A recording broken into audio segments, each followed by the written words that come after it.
Hello, everyone. I'm going to tell you about fair use. It's the law. Warning. Federal law allows.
Testing, testing, HIV. Testing, testing, HIV.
Testing, testing.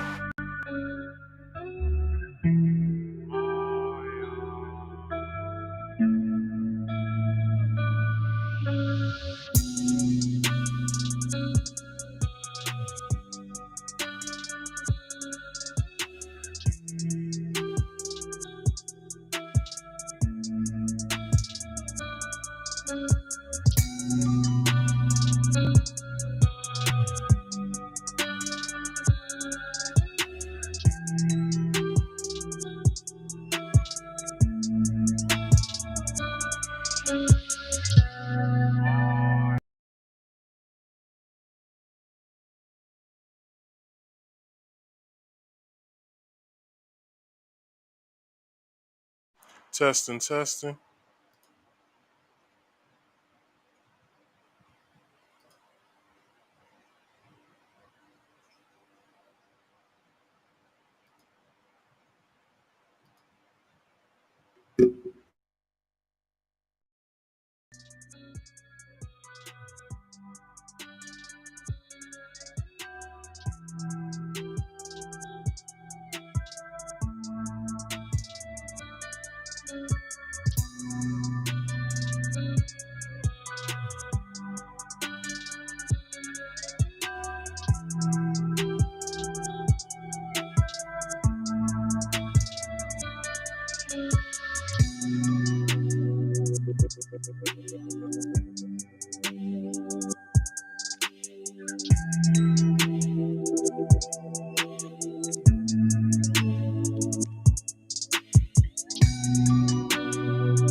Marcus Speaks.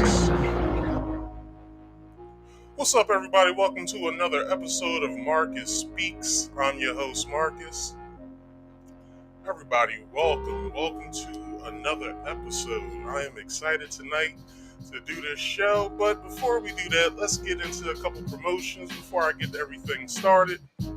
First things first, please like this video, share this video, and subscribe if you are new here. Hit that bell icon to all so you can get all of my notifications once they go live. Also, the bottom, scroll and tick, that's all for you. Once you see the gap come up, that starts everything over. That basically does what I don't have to anymore. So, have at it. It has all the information that you need. Here it comes right now, so go ahead and follow that if you can as you listen to my voice. Also, this is the wrong thing I put up. Marcus Speaks Live right there, sorry. If you could, please subscribe to both of my YouTube channels. I have my main channel, which my podcast is on, as well as, as well as my secondary channel, Marcus Speaks Play, where I only play exclusive video game content on there and a select few of new releases. You can also view that game content also on twitch.tv/Marcus Speaks Productions. Alright, so if you could, everything is in the description box below and everything is for you to get. Also, if you would like to come up and talk to me tonight about any of the various topics that I present tonight, you can. There is how you're looking at this, either on your TV, your phone, computer. Look at the description box, look at the chat box, and that has a pinned comment. That is the link to come up and talk to me, to talk about any topic that I present tonight. But there are rules. Alright? I hope y'all didn't think that y'all was going to get off scot-free. Rule number 1. If you want to come up and talk to me, you must be on camera. Alright? I would like to know who I'm talking to. Secondly, if you don't want to be on camera, you still have to be on camera when you come back here to the backstage. There's a private chat back here. Let me know what your name is, so when I do bring you up, I'll know if you would like to be on camera, if you would not like to be on camera. Alright? And thirdly, the last one, please silence all background noise. Please. I don't want to hear your dog barking. I don't want to hear your babies crying. I don't want to hear your wife yelling at you or your boyfriend yelling at you. Please go to a secluded spot in your house that is quiet enough to where you can speak to me for about, let's say, 35, maybe 10 minutes, alright? That's all I ask. And lastly, how did I do that?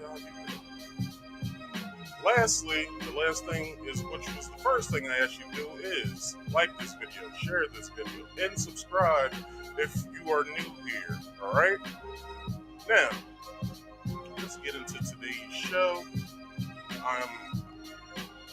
The thing is, with this first part of my show, or what have you,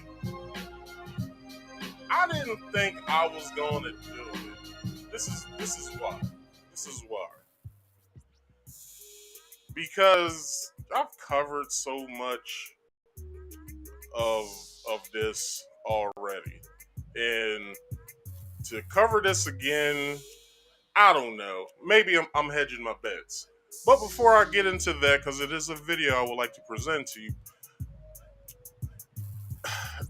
when I make my points here on YouTube, I have certain videos that go along with each point that I do. With that being said, I have to follow not only the YouTube guidelines, but also fair use law.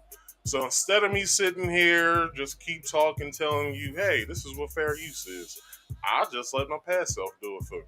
Hello, everyone. I'm going to tell you about fair use. It's the law. Warning. Federal law allows citizens to reproduce, distribute, or exhibit portions of copyright motion pictures, videotapes, or video discs under certain circumstances without authorization of the copyright holder. This is called fair use and is allowed for purposes of criticism, news reporting, teaching, and parody, which doesn't infringe of copyright under 17 USC 107. All right, you guys know what fair use is now. All right, so you can tell your friends about it. Now, so today, well, not today, yesterday, around about maybe 10 o'clock, 10:30 yesterday morning, I'm strolling in Walmart, just minding my damn business, doing some grocery shopping, when I get a notification of Will Smith. And it says, it's been a minute. What has it been a minute of what you've been going through? Like, what's been going on? Well, in that video, which I have the full thing here today, is exactly what's been a minute. So let's get into that video, and I'll shut my mouth for a couple seconds, or a couple minutes maybe. Let's go.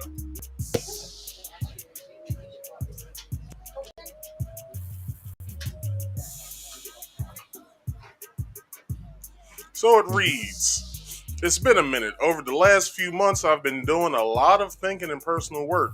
You asked a lot of fair questions that I wanted to take some time to answer. Oh gosh, here we go. Now, before we start, if you've never watched a YouTuber apologize before, usually there's always a big sigh and then they get into what they're apologizing about. So here we go.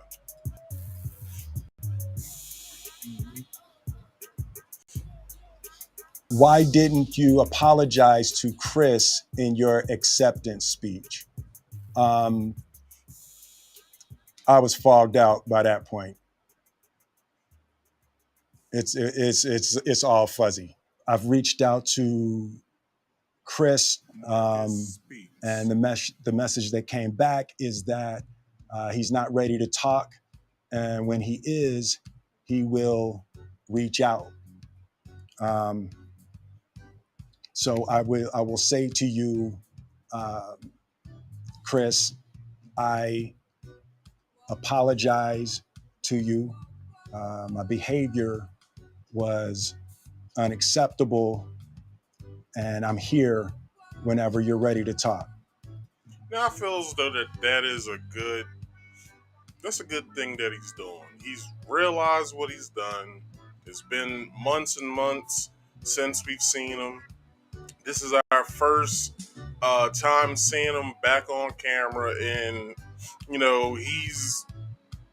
looks sincere. He looks like he's about to give a very heartfelt apology.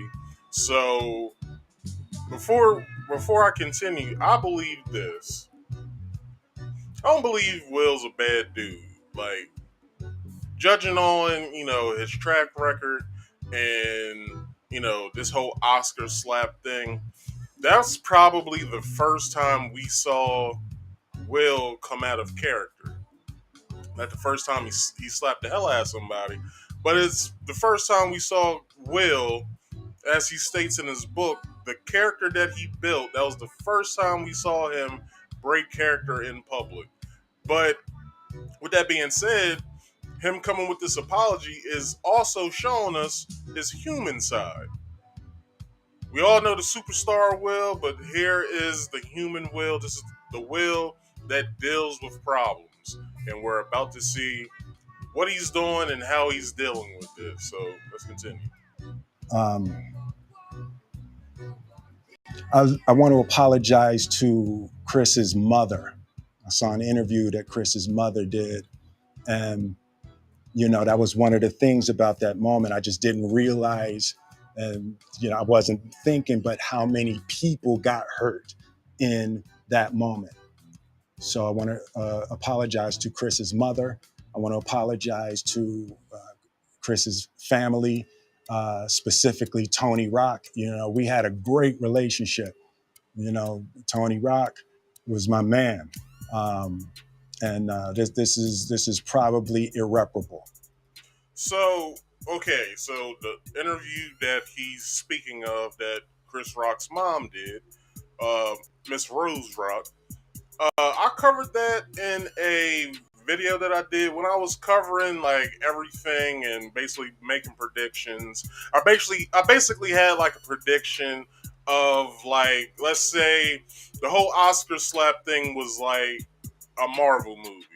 So the Marvel movie, we saw that Will slapped Chris Rock. So the aftermath is end credits was he got suspended for 10 years, and who knows what's gonna happen. So what I said with that is, well, with a Marvel movie, there's always a post credit scene and there's an end credit scene. So let's get back to Tony Rock. So when this happened, Tony Rock went on stage when he was on tour, and he basically was venting to the crowd of how he felt about the whole ordeal. So with that being said, basically, not only Tony, but his other brother Jordan said it's on site when they see Will Smith. So since Will hasn't really been outside doing too much, he's been working on himself. He really hasn't been outside for them to see him on site.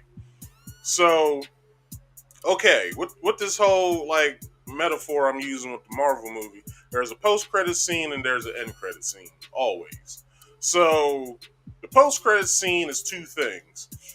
Will Smith is getting the highest payout. I think it's like 93 or 96 million dollars, starring some film, maybe like an indie film or something. And then this will be also his apology will be part of the mid credit scenes. So this is the mid credit scenes that we've seen so far and read. We're still waiting on the end credit scene. So let's continue on what Will has to say and what he's going to actually apologize about. Um, I spent the last 3 months replaying and understanding the nuances and the complexities of what happened in that moment. Um, and I'm not going to try to unpack all of that right now, but I can say to all of you, there is no part of me that thinks that was the right way to behave in that moment. Now, what he's alluding to is him slapping Chris. Now, a lot of people had a lot, like it's been a lot of mixed takes on Will smacking Chris at the Oscars. Some people will say, yeah, he smacked Chris Rock, but he wouldn't smack The Rock. And other people was comparing Chris Rock to other people. Well, he wouldn't have smacked Corey Holcomb. He wouldn't have smacked Ari Spears. He wouldn't have smacked Capone. He wouldn't have smacked what's another comedian, Talon. He wouldn't have smacked. You name the male comedian that's probably from the hood or of big of stature as far as like body size or whatever. They basically was saying that, well, he wouldn't smack these people. He didn't smack August. He didn't smack Jada when she was embarrassing him on the Red Table Talk. But we're taking all of that, but we're not actually focusing on exactly what the true issue is here. Will in his book, if you've read it, has stated he's dealt with certain traumas over his life. Number one trauma that he deals with all the time is at the age of maybe 7 years old, I believe he said. He saw his mom getting beat by his dad, and he couldn't do any, or he didn't find it in himself to do anything about it. With that being said, his mom got beat so bad that blood came out of her mouth. So from that day, he's been basically this person who always wants to bring joy to people. He always wants people to feel good. He doesn't want anybody in pain because of what he experienced. So let's fast forward a few more years. He then creates this superstar Will character that everybody likes, but then when he breaks that character, everyone then, from basically seeing his human side of dealing with whatever that he's dealing with in his life, whatever mental issues he's dealing with in his life, and a lot of people was alluding to how Jada's been punking him on the Red Table Talk, mostly almost every episode or whenever she can. We could probably factor that into what the big thing is that is what he's actually dealing with. So I'm not here to speculate, but we don't know exactly what he's dealing with. And he also says in this apology that if you guys stick with him, he'll we all can be friends at the end of this. So let's just see what that is. There's no part of me that thinks that's the optimal way to handle a feeling of disrespect or insults. After Jada rolled her eyes, did she tell you to do something? No. It's like, I made a choice on my own from my own experiences, from my history with Chris. Jada had nothing to do with it. Now, with him saying that, this is the big speculation of that night. A lot of people have said if Jada never rolled her eyes, he would have never ever went up to that stage and smacked Chris. Now, they were basing that off of one video. The video that the clip that they took from the Oscars when Chris made the joke, the GI Jane joke. Uh, Jada kind of tee-heed a little bit and then rolled her eyes after she realized what the joke was about. We saw Will laughing, and then after that, we see Will walk up to the stage. It was a camera cut.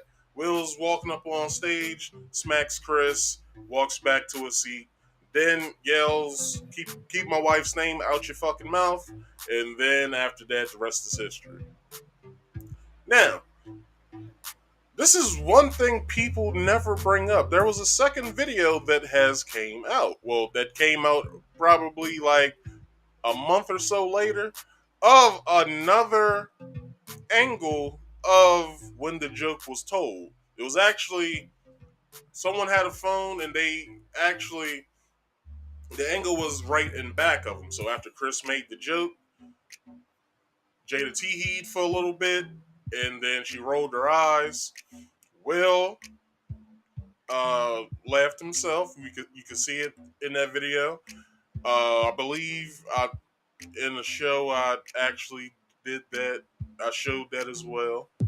And there was no conversation. There was no look over. He never looked back. He never looked at her. She didn't look at him. There was nothing. He probably got triggered like any person would if they're either dealing with something or dealing with someone who always has a joke about them.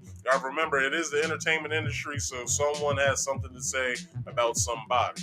So with that second angle that you see, there is no conversation. There's no brief conversation. There's no you better do something about this. There was none of that. It was the joke was told. Jada rolled her eyes. Will laughed a little bit, understood what the fuck was going on, went up on stage, smacked the shit out of him, walked back to a seat. That's all it was. If you actually watch the second angle of that video. Now, that's where we can then now stop speculating that Jada has something to do with this. Jada had nothing to do with this. He even stated just a little while ago that Jada had shit to do with this. This was all on me. Like it was all me that thought, hey, this is fucked up. Let me do something about this because I didn't like what he said. So he did what he did, and the rest is history. So let's continue. I'm sorry, babe. Um, and say sorry to my kids and my family for the heat that I brought on all of us. To all my fellow nominees, this is a community. It's like I won because you voted for me, and it really breaks my heart to have stolen and tarnished your moment. Um, I can still see Quest Love's eyes. It happened on Quest Love's award, and you know, it's like I'm sorry really isn't sufficient. What would you say to the people who looked up to you before the slap, or people who expressed that you let them down? Um, Before he answers that, this is what I want to say. If you understand that someone who has millions of dollars, someone who has entertained you for over 30 years, somebody who basically is one of the biggest movie stars in the world, this is one thing you have to understand when it comes to a person like that. They're human. So they will do human shit from time to time. So one thing that people don't understand is that, okay, yes, he may have had people who looked up to him. That the slap might have changed their perception of who Will is. But what the one thing that they can't dispute is this: that although he did all of that, at the end of the day, he's human. He's bound to make mistakes somewhere along the line. So for us to then denigrate him for trying to live a human experience because he's supposed to be in somewhat of the term the best of us, that he's supposed to be this high and mighty dude that everyone respects and doesn't let anybody down. That's towing the line in some parts, but you have to understand that he's human. He's going to piss people off from time to time. He's going to make mistakes from time to time. Even though he's all of 53 years old, he still has to go through his trials, his tribulations, to then be able to teach the ones who do look up to him so they can learn something, so they don't go down the same road that he did. That's the whole purpose of looking up to someone and having a role model, is for them to pave the way so you don't have to make the same stupid mistakes that they did when they were coming up. That's the whole purpose of being able to look up to somebody. All right, let's continue. so there's two things. One, um, disappointing people is my central trauma. I hate when I let people down. So it hurts. It hurts me psychologically and emotionally to know I didn't live up to people's image and impression of me. And the work I'm trying to do is I am deeply remorseful, and I'm trying to be remorseful without being ashamed of myself. Right? Now listen to what he just said. He feels so bad about what he did and how he went about it, is that he doesn't want to see himself in his own eyes as a bad person. Like that's heavy. I shared a story about some fuck shit I did when I was 25 years old. I'm now 30, 33, gonna be 34 in October. I did some fuck shit in my 20s, and I never really paid attention to what my brother told me when he was in his 20s. Well, when he just was in his 30s. He told me when I was maybe 19, if not 20, he said, "You're going to look back at your 20s when you're in your 30s and see how much dumb shit you did." Never really paid attention to it at all. I just thought he was bullshitting until I turned 30 and saw, yeah, I did some fuck shit in my 20s. And one of the stories I shared with you guys was probably the ultimate of fuck shit you can do to not only a person, but someone that you love.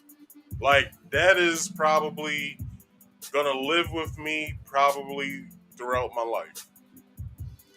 Like, that one teachable moment that I did that I learned from is gonna stick with me for the rest of my life now. So I have no qualms about what happened. I just wish that it never happened. I just wish that the exchange that happened could have been something different, if not nothing at all. Although I am grateful that I am friends with this person now, but I do feel as though that she didn't have to accept my apology.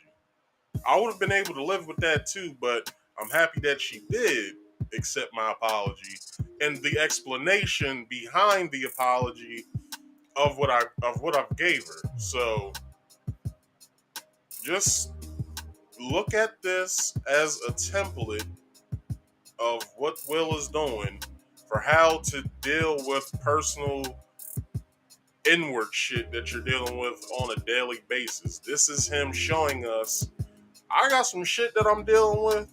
I've been dealing with it for quite a long time now. And what I did at the Oscars did not help that inner work that I'm doing for myself. And not only just for me, for my family at large, my kids, my wife, my mom, my brother, my sister. Like, I want to be the beacon to show these people, yeah, you may be going through something. And not only just his family, the people who look up to him, his fans, moviegoers that love to see his movies. Like, it's a lesson for not only just his family, but for them as well. So, for people to sit back and be like, well, Will's a bitch ass nigga and he wouldn't do that to a tough guy, you gotta remember where Will comes from. Will comes from West Philly. West Philly ain't no walk in the park. Y'all feel as though that West Philly in the 70s and 80s was a walk in the park? Are you fucking mad? Are you crazy? I bet y'all couldn't post up in West Philly right now to then say those words. Like, just stop. But to get back what I was saying, there's a part in here that comes probably a few seconds more from what he just said of him feeling remorseful. Just check out the choice of words that he uses to describe what he doesn't want to see himself as. I'm human, and I made a mistake, and I'm trying not to think of myself as a piece of shit. See? He doesn't want to see himself as a piece of shit. This apology is one step in that direction. He's trying. This is one thing. This is what shocks the shit out of me every time when something happens and it goes viral on the internet. No one seems to have any empathy for people anymore. Like, I don't know if it's just an internet thing, but for people to not show empathy for someone's, at least his try at apologizing. The first apology that he posted on Instagram, that wasn't enough for people. They wanted him to apologize in his acceptance speech. Well, he tells you guys, well, the reason why I didn't say I'm sorry to Chris as I was accepting my Oscar is because everything was foggy at that point. I wasn't actually here anymore. Like, I was outside of myself at that point. So, this is what we got. We got a second apology, and it's him actually saying how he feels. Although it is a production, but doesn't matter. He's actually being sincere with the 5 minutes and 44 seconds that he or the editor posted for this video. Like, he's actually doing this because this isn't just for Chris, it's for him as well. And we gotta applaud him on that. Like, we really have to applaud Will for this. Like, he didn't have to do this shit. He apologized already. Like he didn't have to come back 4 months later and be like, "Hey, yo, well, the reason why, but he didn't have to do this. All right, this isn't just for Chris. It isn't just for his fans. It's for him as well." So I would say to those people, I know it was confusing. I know it was shocking. But I promise you, I am deeply devoted and committed to putting light and love and joy into the world. And if you hang on, I promise we'll be able to be friends again. So that was Will's apology to Chris Rock, and let's hope sometime in the future, Chris is like, you know what? I feel as though I want to talk to Will about this now. Like, I feel as though that I'm ready now, because we gotta put it into account Chris's traumas that he deals with. Like, when I did a video, well, I did a podcast where I was still on this topic because the topic was still hot for a while, and I was covering everything that was coming out. So it was a point in time where I believe Chris was either on a podcast or he was doing a radio interview. He basically talked about the shit that he deals with, how he's in therapy, and how, like, he deals with his shit from a kid, like being beat up in school and stuff like that. Like, he talks about that as well.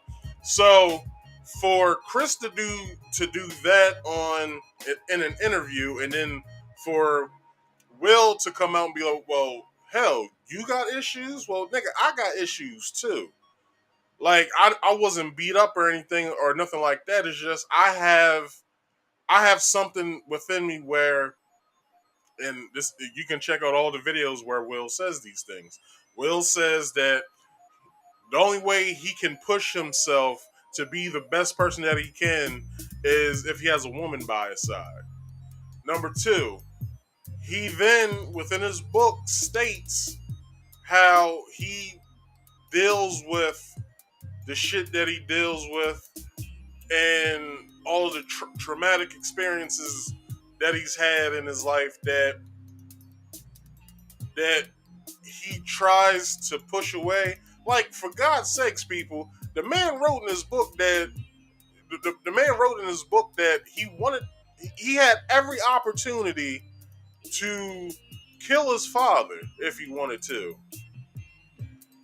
and no one would have batted an eye at the shit, because he stated motherfucker, I'm Will Smith. Whatever I say, people's gonna fucking believe.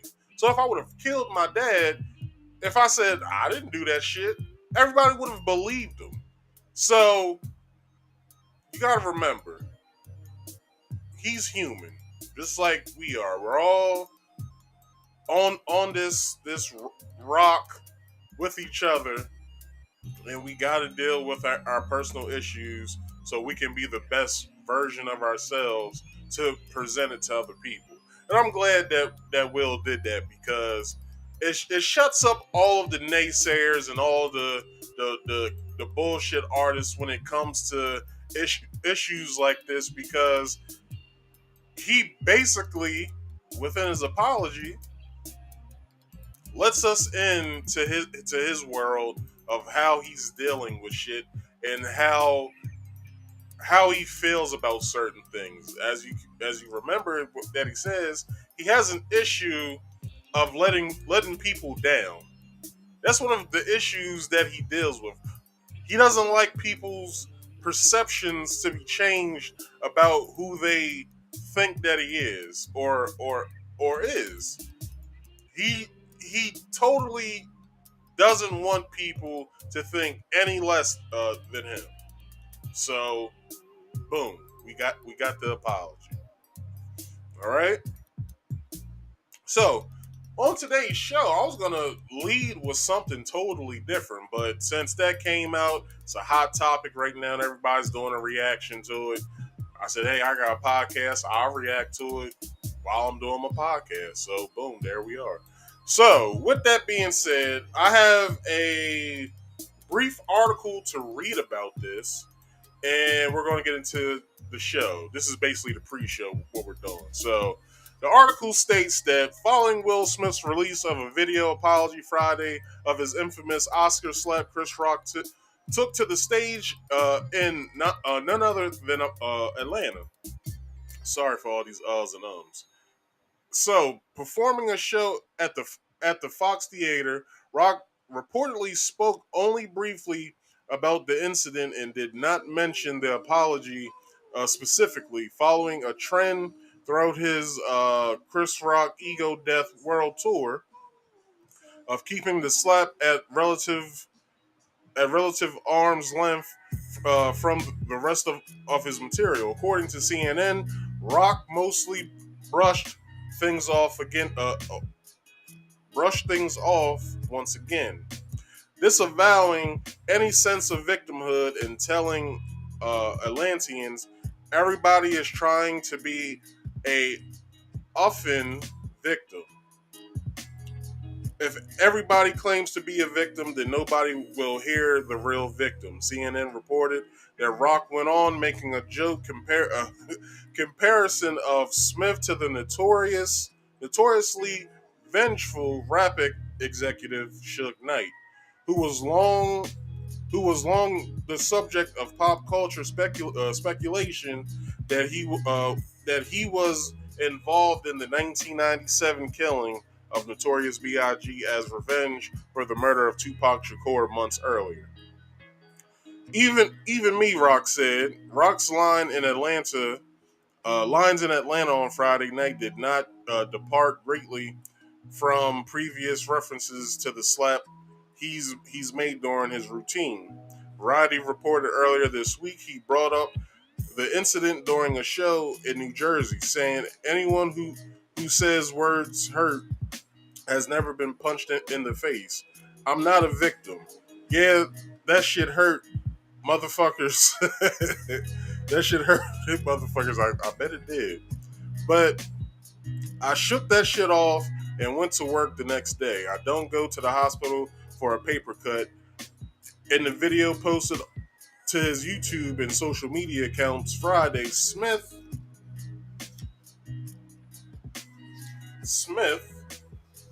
addressed the slap on camera for the first time. He offered an explanation for why he didn't apologize the night of the Oscars and said he's reached out to Chris Rock, but he has heard the comedian isn't yet at a place where he wants to meet.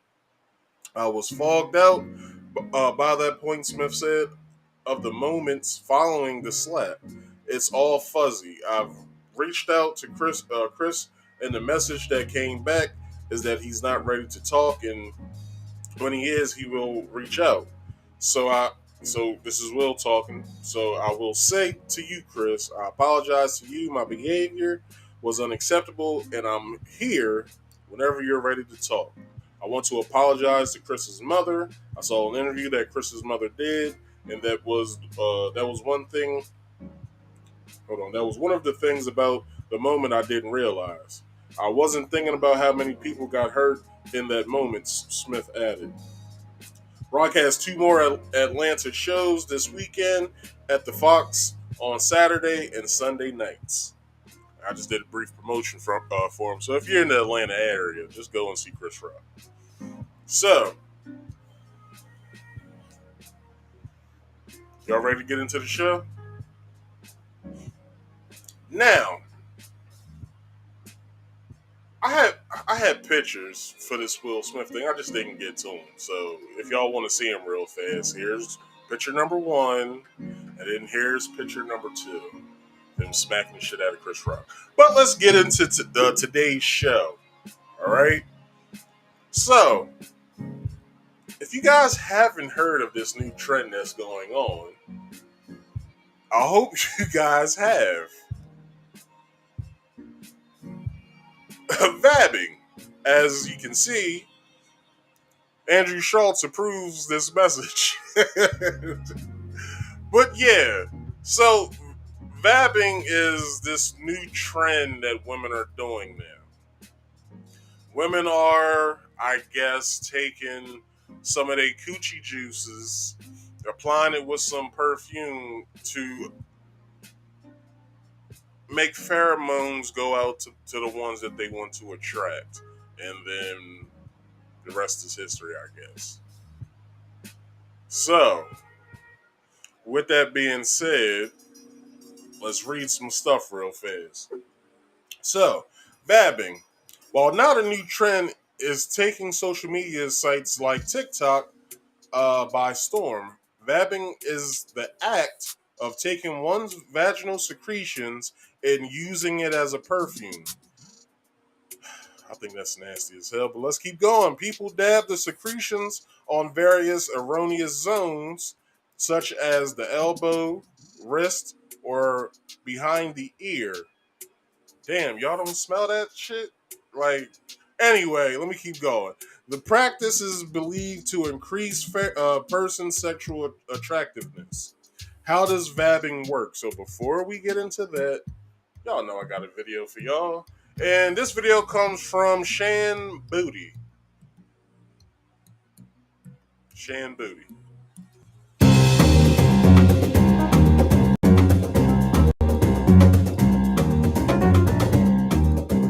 Oh, hey there, lovers and friends. This is an interesting video about a topic that I am shocked I have not made a video about this yet, because I've actually been using this technique or researching it and discussing it for the past decade.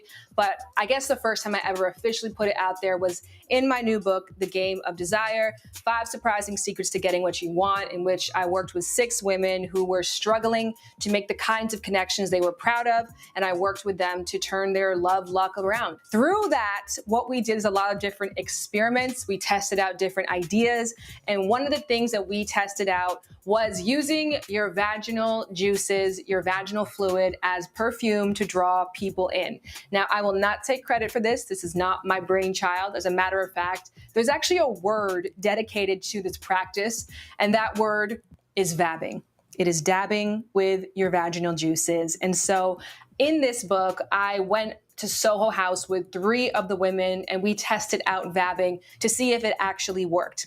Now, Refinery29 read the book, loved it, and wanted to use an excerpt of the book, and that was the section they chose to use. Now, 2 days after Refinery29 ran it, a bunch of other tabloids picked up on the idea, and then it kind of became this tiny little media circus. So because I've never officially talked about it before, let's discuss the why behind using your vaginal fluids as perfume. Does it work? Is it sanitary? And should you try it? The term I'd love to know why they do this. I'm gonna save all commentary for that. I'm just saying. Pheromone is derived from the Greek words pheron, meaning to transfer, and hormone, meaning to excite. Thus, pheromones transfer excitement. Now, pheromones are chemical molecules released to trigger hormonal changes and elicit behavioral responses from others. And these signaling molecules are used in bodily fluids such as vaginal secretions. And that is why you can use your vaginal fluids as a perfume to draw other people in. In the book, I suggest women put it on their wrists because we talk with our hands. And so we might create that waft. I did it today. But what if it's a waft of a fishy variety, or a waft of, you guys never smelled bacterial vaginosis, y'all ain't never smelled a dead body before. Let's keep going. And as a little fun fact and a thought starter, this notion that our bodies are smelly, gross, and need to be treated by commercial products in order to be acceptable is an idea that came about around the same time as consumerism. Now, prior to this, there was widespread knowledge that pheromones worked in transferring excitement, that pheromones worked in drawing people in. In the 19th century, men used to actually take their handkerchiefs that used to go in their suit pockets and put them under their armpits for an entire day so it would become drenched in the smell, the natural smell of their pits. And then throughout the day, I hope she knows most people's armpits smells like onions. But I hope she's just not basing her claim of vabbing as a good thing off of some shit in the 19th century. I hope she's not using that to explain, well, this is the reason why it's a good thing. Nah, shorty, like, come on now, like, okay, she said consumerism and all these commercial products that you wash your body with came out within the same time period. Well, look, this is why you gotta look at it as a good thing, uh, Shan. Them motherfuckers was funky as shit back in them days, dog. Like, funky as a motherfucker, dog. Like, then she states that, dudes used to work out in the field all day and put their handkerchief underneath their pit, so, it's like, nah, cuz. You know what his fucking armpits smelled like? Whatever food was much better back then.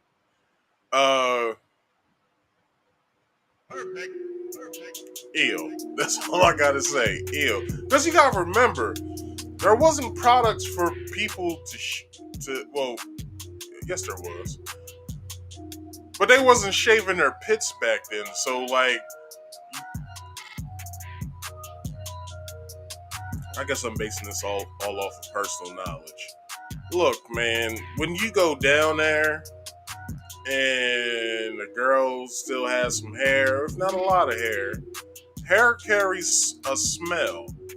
That's the reason why now most women shave down there, which they shouldn't shave all of it, for the simple fact that I read some study that actual pubic hair actually protects you from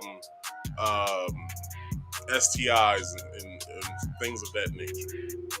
It doesn't protect from all, but it does protect you from it. But hair carries a smell. Let's say she's not having a good day that day. Should she still vab? I'm just asking the questions that all the men want to know. Another question. After she applies it, right, and it dries and all that, should there be a smell, or should there just be, a nice little sweet waft of vaginal juice in a man's face? Like, I just want to know. All right, I just want to know. if they saw someone they fancied, they would take that same handkerchief that was soaked in their pheromones and wipe the sweat off someone's face or lightly dust a little stain on their Ew. collar. And by doing that, they would be transferring their pheromones to them, transferring that excitement and making that person drawn to them through their raw human scent. And that is the BDE that we are using when we talk about using your vaginal copulins as perfume. So your natural scent is not disgusting. The natural scent of your vagina is not repulsive. It's not gross.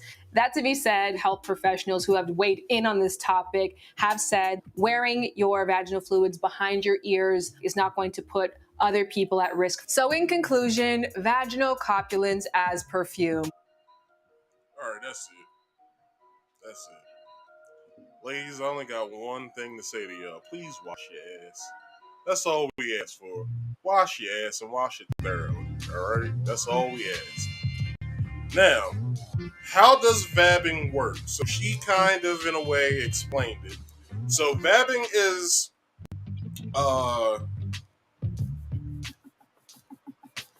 vabbing is premised on the science of pheromones, a form of olfactory communication, whatever that means. In other words, communicating via smell. Bodily secretions, such as vaginal fluids, contain pheromones that can convey a range of information about a person, including their genetic makeup. In the animal kingdom, I know they was going to get here. I knew that they was going to get here. Different pheromones can do different things, such as a behavioral response. While pheromones play an important role in how animals communicate with each other, research is divided as to whether pheromones play a significant role in sexual and romantic compatibility for humans. But if you got a funky snatch, like, the information that I'm getting is that you don't wash your ass and you're not very good at washing your ass. So, like, is that the information I should be getting? Like, I'm just asking. Now, the science, where am I at? The science is inconclusive as to whether humans can sense pheromones and if this has any impact on dating or sexual behavior. Despite this uncertainty, companies marketing the use of pheromones to attract potential partners is big business. But this is what I feel as though that she's not understanding. Is this when you put on perfume, right? So most perfume is made with alcohol. Well, yeah, mostly all perfumes and colognes is made with rubbing alcohol, right? Usually I believe it's like it's the 70-30 stuff. It could be 80-20. But in what I mean by those divides is 70% alcohol, 30% water, or 80% alcohol, 20% water. So with that being said, is this: when you spray cologne or perfume on yourself, the alcohol is very foreign in the oil of which the not the oil, I'm sorry. When you spray the cologne on you, the alcohol that is in it when it reaches your skin and it's drying, your body's actually rejecting that alcohol from the skin. You gotta remember, your skin is the largest organ that you have on your body. Okay, so since we got the science shit out the way, so when you put that on you, right? When you put that the cologne or perfume on you, that alcohol is actually being rejected by the body, which is then activating the oil of the perfume or cologne, which is scented. So then your pheromones are mixed with that, and then when when somebody's walking past you with a nice scented perfume or cologne, you're like, oh shit, that shit smells good. I wonder what he's wearing or what she's wearing.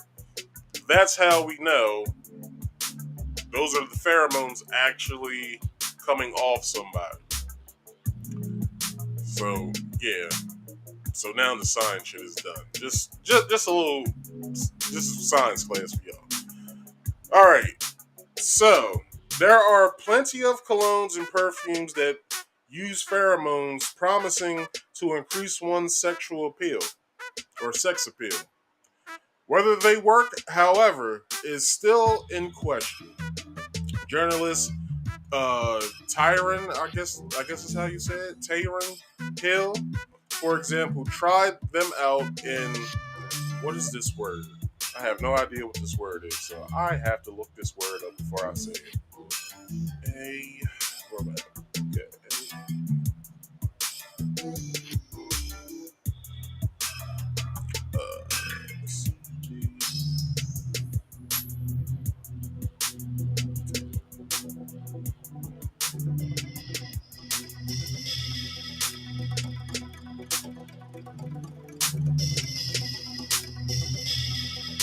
Anecdotally, I've never seen the word spelled out, so anecdotally.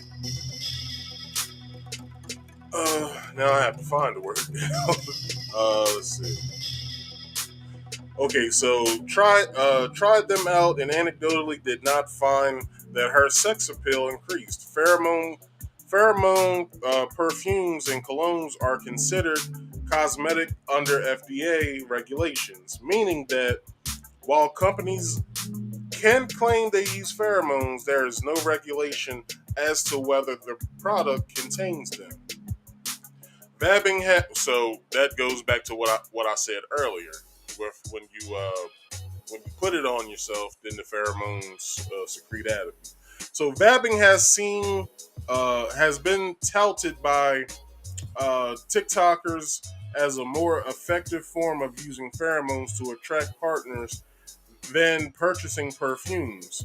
This is, as Mandy Lee claims, based on using one's own pheromone makeup rather than an artificial created one. While scientists argue VABBING does not work and others question if it is a hoax, VABBING practitioners insist on its effectiveness. Several people have tried and documented their VABBING experiences. They claim it has helped them have hotter sex and flirty interactions with others. Well, we can only take their word for it. All right. It could not even be the secretions itself. It could just be you're having a good day that day and somebody decided to come and talk to you. That's all it is. All right.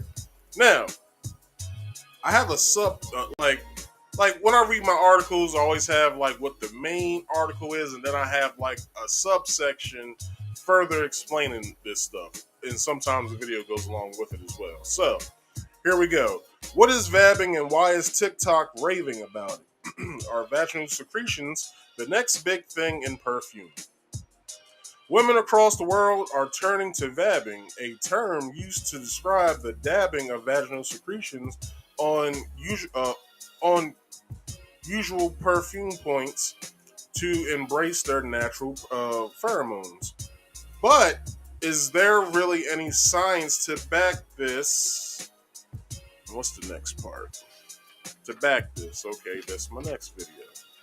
So I have another video, and here we go. Now, this lady is an actual doctor, all right? So she's gonna tell us if VABBING works or not. So here we go. Honestly, when I first heard about VABBING, I was like, gross. Yeah, I still think it's gross, and yeah, I do. But the question is, does it actually work? Does VABBING, like when you put secretions from down low up above, behind your ear, your neck, or whatever, to use as perfume, does it actually like attract partners? Do we have any evidence about that? I'm not sure that we do. And I'm sure everybody's experience would be different. And by the way, if you do that and you get a whole bunch of men or ladies who hit on you at one particular evening, is it because you vabbed? I don't know that we can say that that's the case. Look, I say if you're into it, why not? It's not my thing. And remember, like, vabbing can have different odors, which is very natural, right? It's not bad, it's not wrong. It's just, just be thoughtful about how you want to smell, what you smell like, and if vabbing is right for you. All right. So, and this is the one thing. This doesn't bother me at all. It's just something to think about. Men could not do this at all. Like we couldn't like jack off and then like take that and like dab it behind our ears and then rub it on our wrists. We couldn't do that shit. We couldn't do that shit at all. I don't even know why I just said that. But anyway, that's besides the point. All right, besides the point. So, do you know your vaginal secretions, otherwise known as discharge?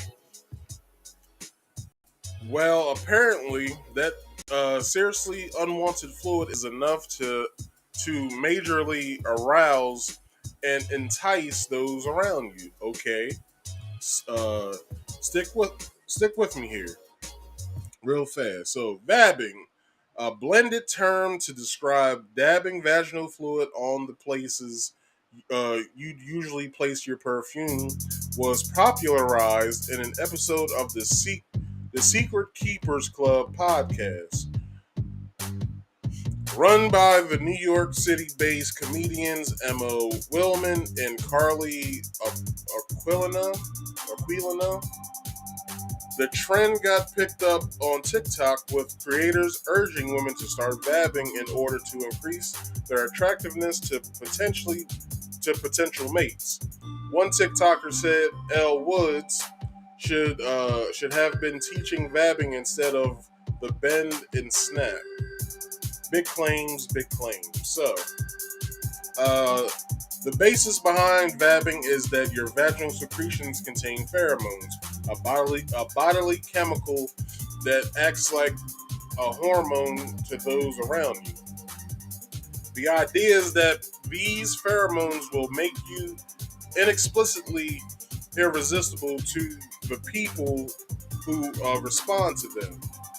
According to a 2013 study, in fact, use this OBGYN, many examples of pheromones have been found in animals, but their role in humans is not established. Well, this is what we got. This is what we got to think about.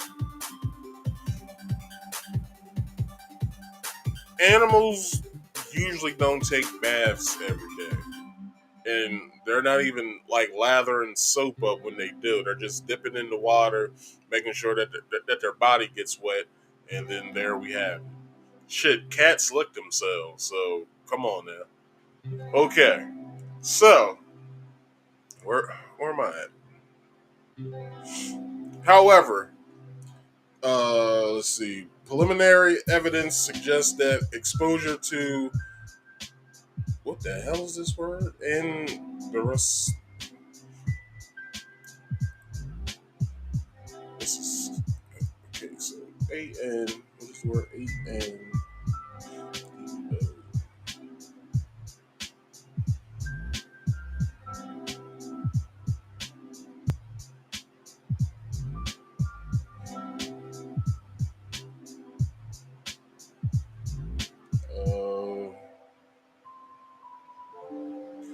Androstenedione.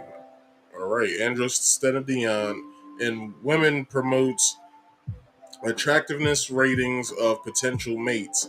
The author writes, "There is such a fuss about pheromones that some brands have started making their own perfumes that react with your body chemistry to create an exclusive and attractive fragrance particular to you."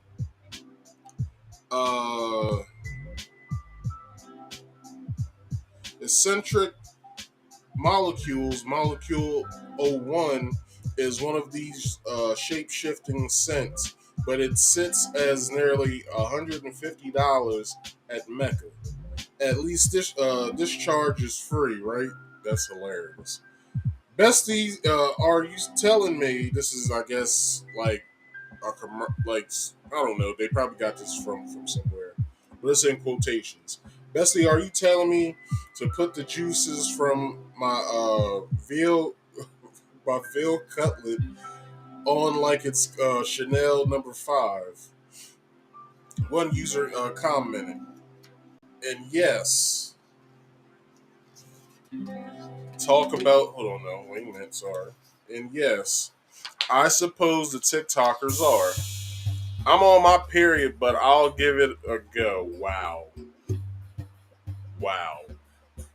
One user commented, bitch, you about to have red streaks behind you if you don't stop.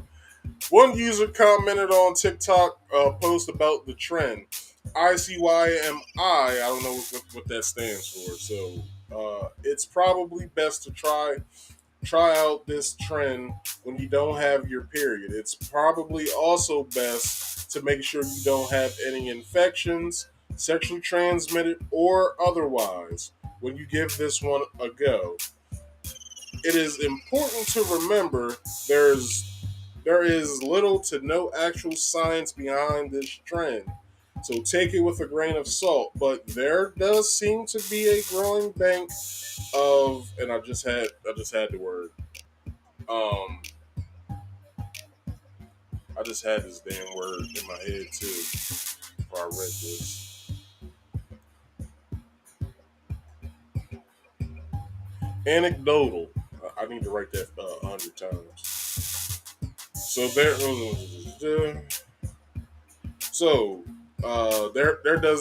does seem to be a growing bank of anecdotal testimonies. I had a friend do this for a job interview. LOL. She'd also scheduled them when she was ovulating. One user wrote, maybe we all need to get a little vabbing in our lives. I don't think we need to, lady. But this is a girl from TikTok who actually used it, and here are her results. I don't know who needs to hear this, but vabbing works. Vabbing 100% works. Like, what the fuck? I got offered 2 free drinks at the pool, and then a guy literally came back and gave me this. Like, So check this out, yo. But before we go forward, this is a brand, right? I'll look this brand up. We'll look this brand up again.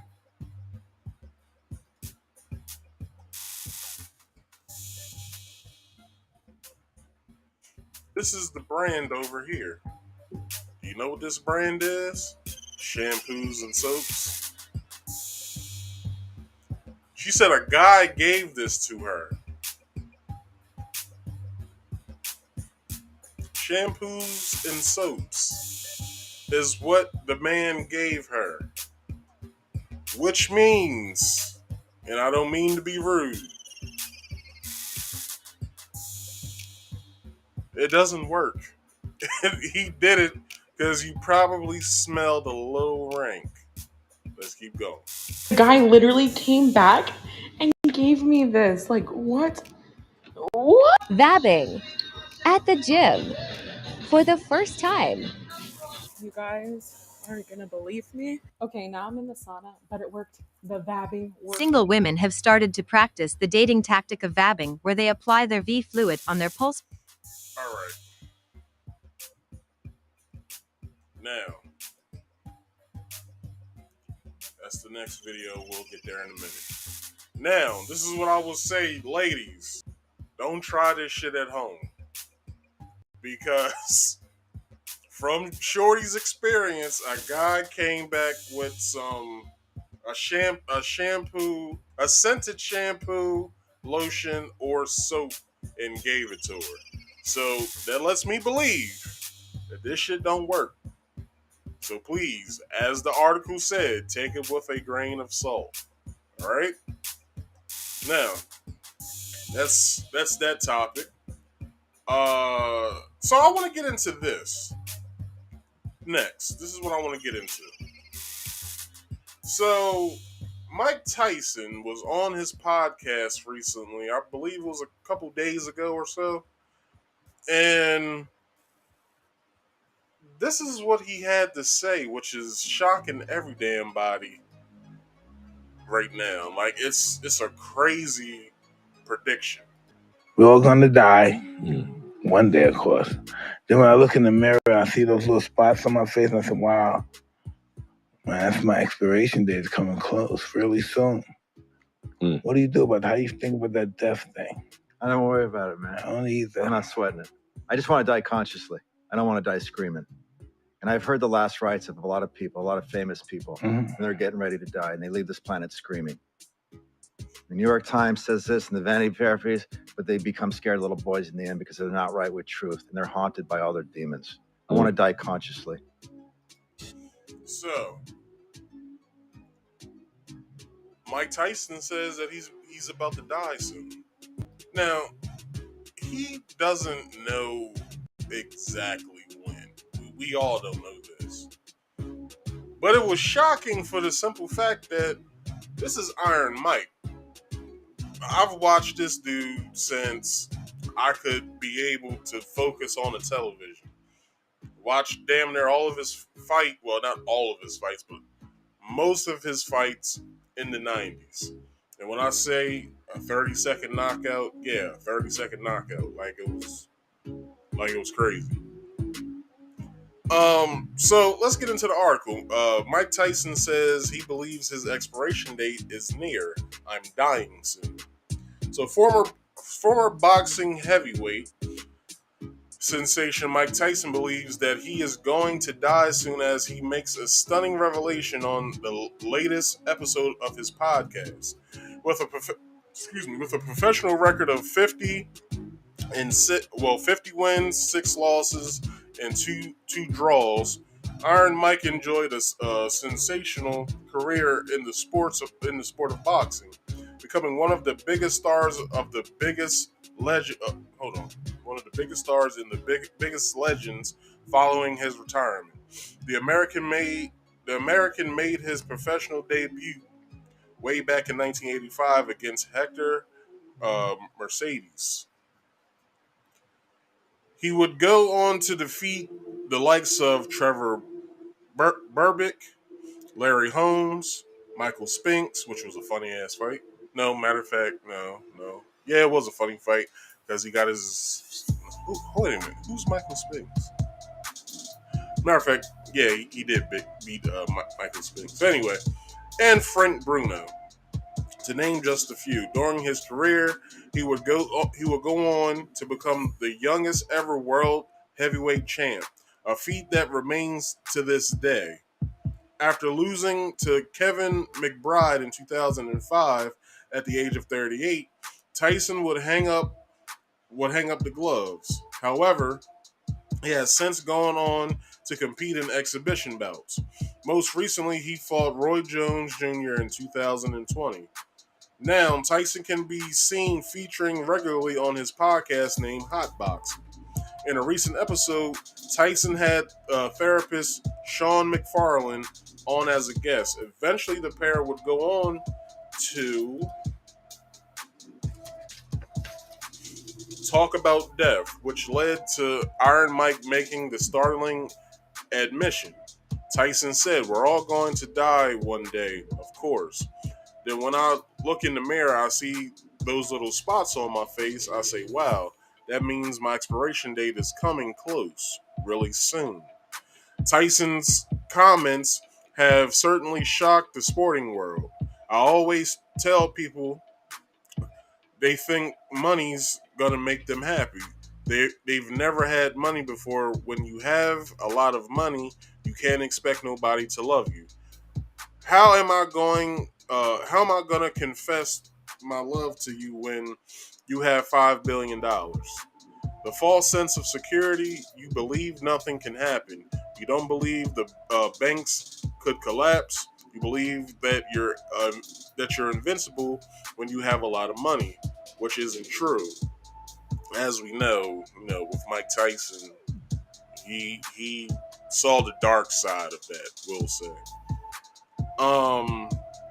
Mike Tyson has been a real entertainer over the past few decades, and it would be a real loss for the sporting community. Should he pass soon? Yeah, I would say the same for the simple fact that number one, the youngest heavyweight to ever win a boxing title. That's number one. The youngest. I think it was what, like 20 at the time, if not 21, when he won that. Youngest person ever to do it, hasn't been done since. Not only that, his knockout power and his speed. We haven't seen a fast heavyweight since. Well, yes, we have. I'm bullshit.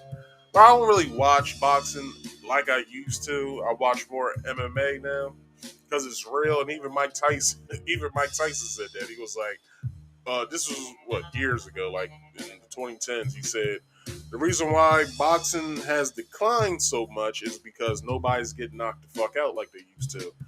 But with this MMA shit, he said, he was like, mostly every fight you can expect somebody to get knocked the fuck out. He was like, that's the reason why it's so in high demand right now. So if he actually dies, if Mike dies, right, just think about the shit that's going to fucking happen. This man is like, in his words, this motherfucker is an Adonis. He's what's the emperor that he uses? The emperor, the Greek emperor that got married to Cleopatra. What's his name? Drawing the blanket. Anyway, yeah, like in that community, in the boxing world, in sports in particular, Mike Tyson probably, if you look at it, can be synonymous with not only Muhammad Ali, but you gotta think like what's the dude that knocked Martin out on the show? Tommy Hearns. What was the dude that Tommy Hearns used to fight all the time? I forgot. I think it was Larry Holmes. Yeah, I think it's Larry Holmes. Anyway, yeah, like if he dies, it's gonna be a very big loss to not only just the sporting world, but just in general.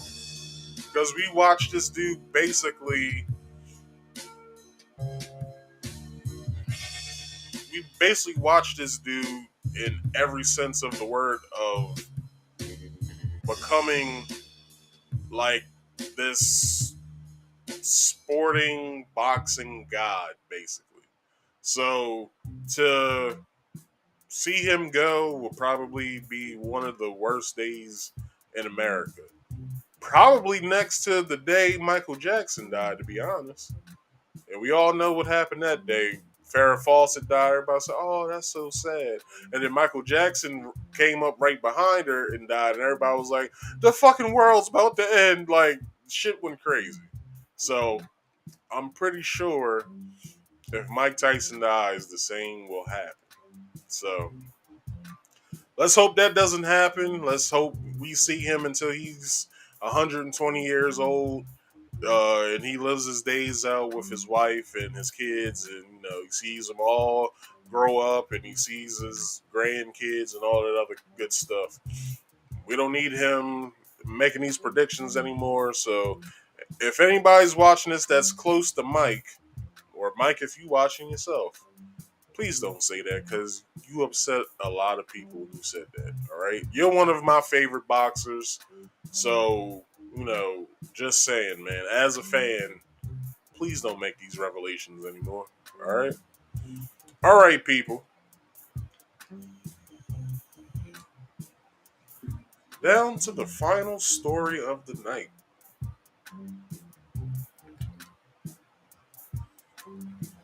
Y'all ready? I'm making good time, too. It's just an hour and 30 minutes that has passed now. So, people, if you guys have not heard, Various states in the U.S. government are trying to make men pay child support. Don't now, everybody listen up. All the men listen up.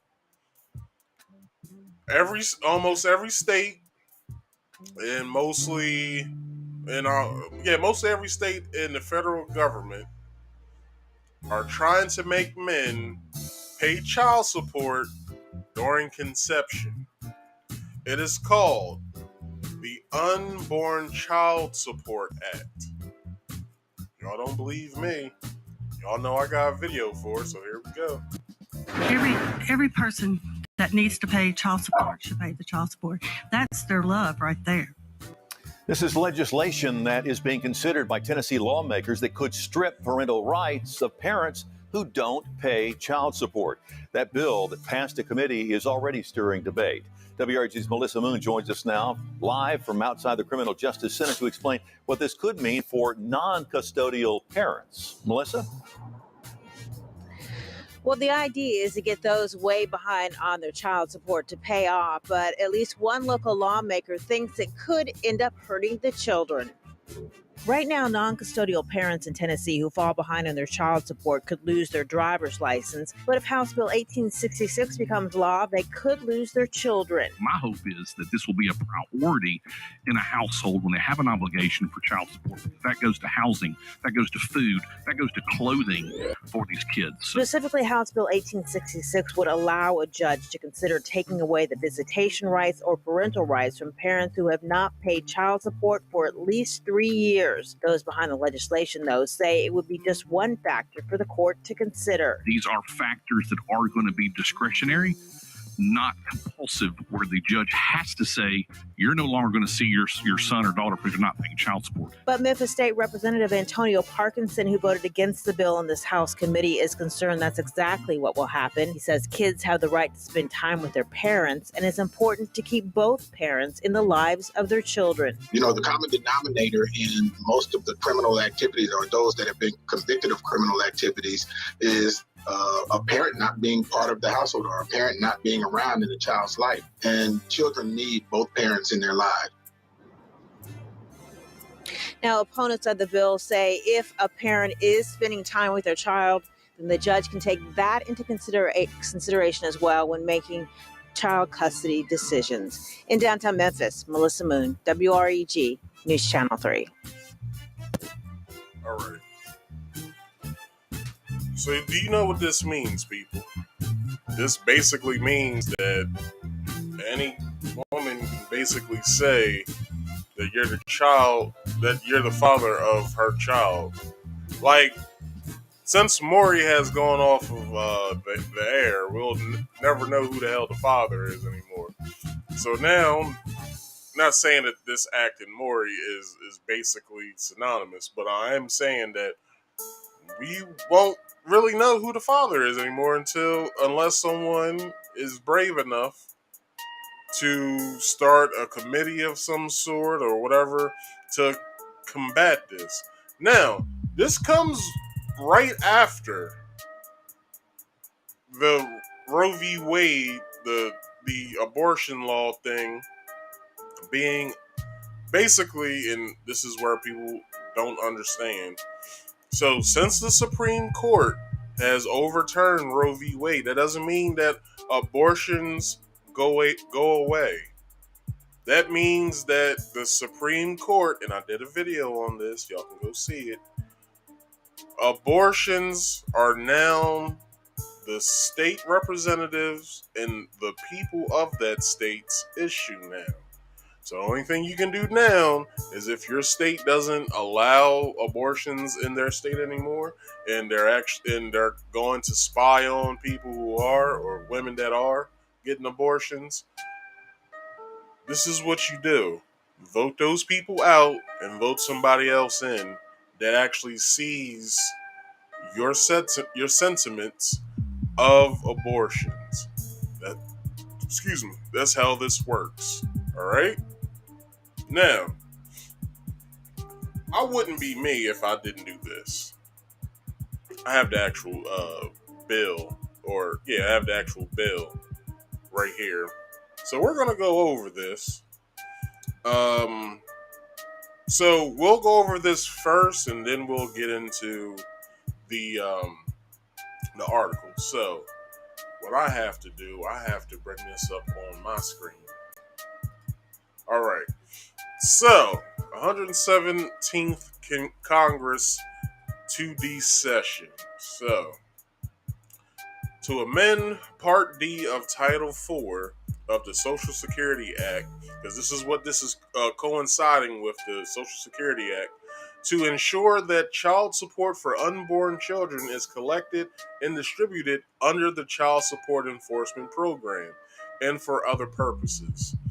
In the Senate of the United States, Mr. Kramer introduced the following bill, which was read twice and referred to the committee on, and they have these dates written in, whatever. So, to amend Part D of Title IV of the Social Security Act to ensure that child support for unborn children is collected and distributed under the Child Support Enforcement Program and for other purposes, be it an act by the Senate and House of Representatives of the United States of America in Congress assembled. Section 1, short title, the act may be cited as the Unborn Child Support Act. So Section 2C, child support enforcement on behalf of unborn children. State Plan Amendment, Section 454 of the Social Security Act, 42 USC, which is United States Congress, 654, I believe that is the page that it's on, if not the section, and amended in paragraph 4A. In A, in clause I, by inserting, including an unborn child after child, and by inserting N after the semicolon, and in clause, by inserting, including an unborn child after other child. In paragraph 33, by striking in and after the semicolon in paragraph 34, by striking period and inserting, and by inserting after paragraph 34 the following. Provide that the state will establish and enforce child support obligations of the biological father of an unborn child and subsequent to the birth of the child to the mother of such child, provide that the mother has requested payment of such child support obligations. The start date for such obligation may begin with the first month in which the child was conceived, as determined by physical, and shall begin with the month if the mother so requests. Payments for such obligation may retroactively collected or awarded, including in the case where paternity is established subsequent to the birth of the child.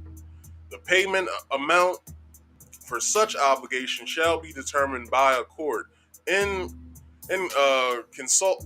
consultation with the mother, taking into account the best interest of the mother and child. Any measure to establish the paternity of a child born or unborn, shall not be required without the consent of the mother, and many measures to establish the paternity of an unborn child shall not be taken if the measure poses any risk of harm to the child if unborn. And by adding at the end of the following for purposes of paragraph 4 and 35, the term unborn child means a member of the species Homo sapiens at any stage of development who is carried in the womb. So they put that basically there for the simple fact that we got a lot of transitional people out here, so that's the reason why they put that in. But that's not to say that that's actually in there for that, because now these T's are getting wounds now. Just saying. Limitation of waiver authority. Section 1115 of the Social Security Act, 42 U.S. Congress 1315 is amended. In subsection in the matter preceding paragraph 1 by striking in the case of inserting except as provided in subsection C in the case of. In subsection B1 in the matter preceding subparagraph A by striking in the case of inserting except as provided in subsection C in the case of, and by striking subsection C and inserting the following. So here we are. No experimental, pilot, or uh, demonstration project undertaken under subsection A to assist in promoting the objectives of Part D of Title IV may permit modifications of paragraphs 4A, 2, and 35 of Section 454 to establish and enforce child support obligations of the biological father of an unborn child.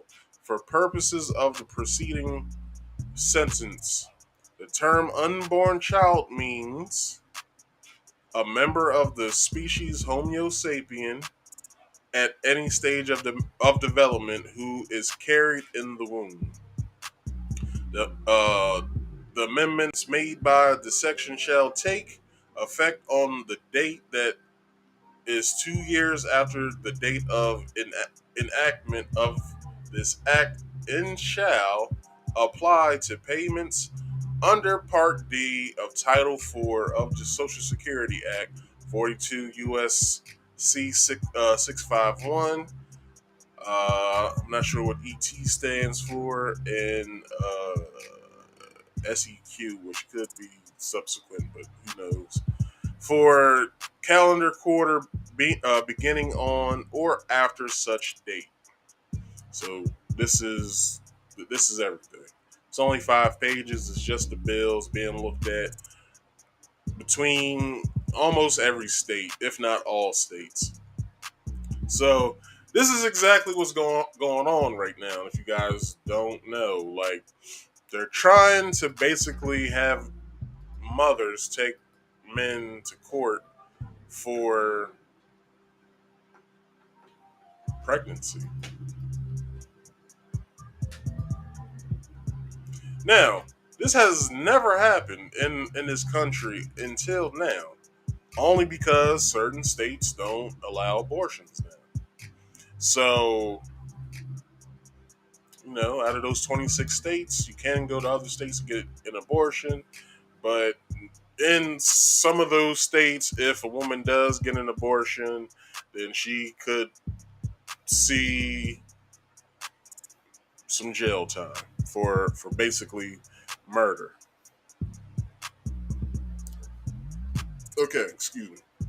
So, suffering criticism after the Supreme Court overturned Roe v. Wade, Senate and House Republicans are introducing legislation by saying will help moms and babies. Republicans in the Senate and the House have introduced legislation to put dads to be on the hook for the babies they create.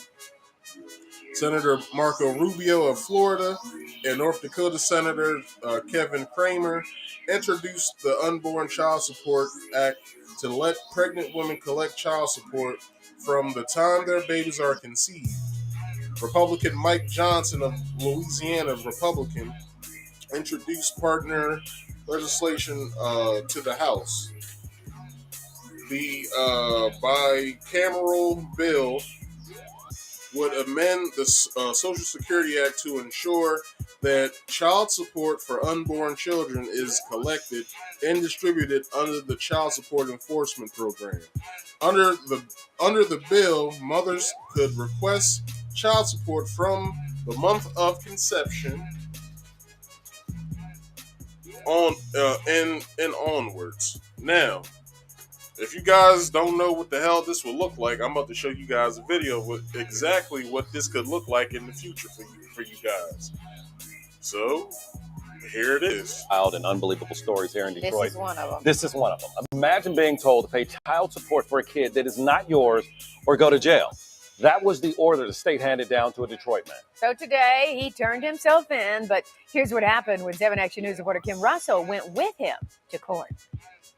Now, I will say, this video is like 7 years old. Just letting you guys know this. But I'm just using this as a reference of what could happen. Carnell Alexander walked into the Frank Murphy Hall of Justice knowing in moments he could lose his freedom. I stayed up all night, couldn't sleep, thinking about it. Carnell is a wanted man because he refuses to do what the state orders and to pay child support for a child that DNA tests prove isn't his. A child he doesn't even know. I haven't even had a chance to really speak to him except for one time when we took the DNA test. Nonetheless, right now, under the law, he's a deadbeat dad. Today, he turned himself into the judge's order. Scared because I've been before this judge before. But this time, he had attorney Cherika Harris, who volunteered to help after seeing his story on 7 Action News. The judge said he will not go to jail for today. Thank you. Thank Ms. Harris. And hope that we can resolve this soon. I'm just trying to help him with his future. Though the threat of jail is on hold, it is not over. Carnell Alexander still owes more than $30,000 to the state for a child that's not his, because the mom wrote his name down because she needed to name someone in order to get welfare benefits. Ain't that a bitch? Now, fellas, if y'all looking, and I'm pretty sure all y'all's jaws are dropped by now. Yes, she did that just so she could collect WIC, probably food stamps, and probably Section 8 as well. But just look at this, right? I just read you guys exactly from, and I didn't put the link in the description so you guys can download it, print it, or whatever the hell you guys want to do with it.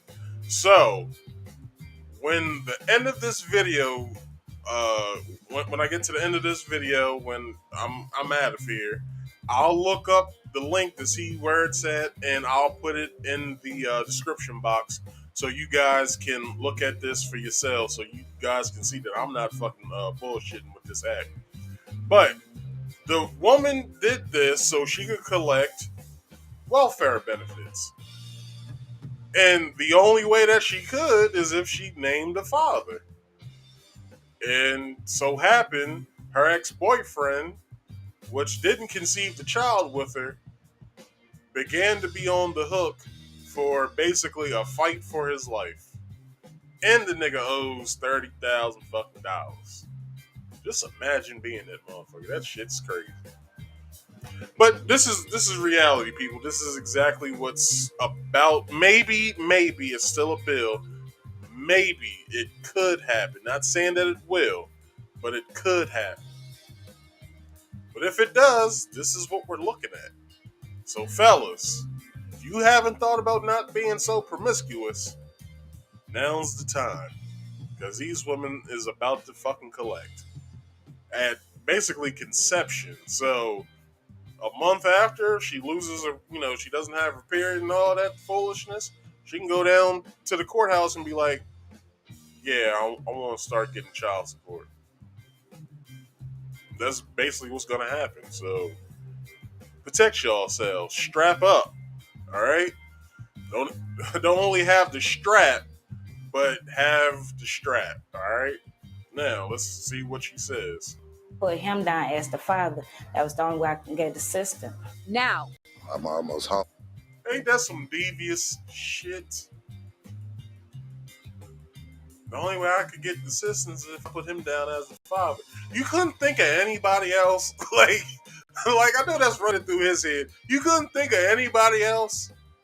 Like, Jesus, like, why me? I wish one of my ex-girlfriends would do that shit. I'ma hide dope in their car. Like fuck the bullshit. Like, I will seriously hide dope in their car. Like, well, okay, you wanna fuck around? Okay, I got you. I'm almost in jail. I'm out of work. My money is being threatened to be taken. Carnell isn't just worried about how this is impacting him. He says the law needs to be changed so when this happens, as it often does, other men don't become dad by default. We can be defaulted into being a father of a child that is not ours. I don't understand that law, but it is a law in place. In Detroit, Kim Russell, 7 Action News. Yeah, you would think that mother would have to pay that money back instead of him. Who's not Exactly. Now, that's the reality that we're could be living in, sort of, kind of, maybe. But we could. Now, let's see. So, it says in this article, but they would not be required to do so hold on, let me reread one sentence so I can bring this full circle. So under the bill, mothers could request child support from the month of conception onward, but they would not be required to do so. In the case of paternity being established after a child is born, mothers would be able to request child support retroactively through the month of conception. Caring for the well-being of our children begins long before a baby is born. It begins at the first moment of life conception, and fathers have obligations, financial and otherwise, during pregnancy, Kramer said on the bill. Caring for the well-being of our children begins long before a baby is born. It begins at the first moment of life conception, and fathers have okay. They wrote that twice for some reason. So anyway, financial and otherwise during pregnancy. Mothers should be able to access child support payments as soon as she is supporting a child. Our bill makes this possible. 8 Republican senators are co-sponsoring the bill, including Senator Steve Daines, a Republican from Montana, Jim Inhofe, Republican from Oklahoma, Cindy Hyde-Smith from Mississippi, Republican from Mississippi, or where's that representative? No, it's Republican, I'm sorry. Okay, so Marsha Blackburn, Republican from Tennessee, Rick Scott, Republican from Florida, and Roger Marshall, Republican from Kansas. James Lankford, Republican from Oklahoma, and Roger Wicker, Republican from Mississippi. Republicans are openly contending with criticism that they don't care about mothers or their children once they have been born. The Unborn Child Support Act is one of multiple bills proposed by Republicans who say they want to support mothers following the Supreme Court's Dobbs versus Jackson Women's Health Organization ruling. So that all of that coincides with the Roe v. Wade stuff, the abortion law stuff. All of that is in there. If you guys go to my video where I talk about Roe v. Wade, in the description box, I have that that overturn like what I showed you on screen. I have that exact thing on there as well. I went over that. You guys want to download that, or you want to just look at it? The link's in that description box of that video. Which overturned Roe v. Wade and removed the constitutional right to abortion for American women. Rubio introduced another bill, the Standing with Moms Act, as part of the pro-life, pro-family framework. He suggested after the Dobbs decision, the framework proposed an expansion a child tax credit, additional funding to the Special Supplemental Nutrition Program for women, infants and children, also known as WIC, and other financial measures to support children. In a statement, Kramer suggested support for the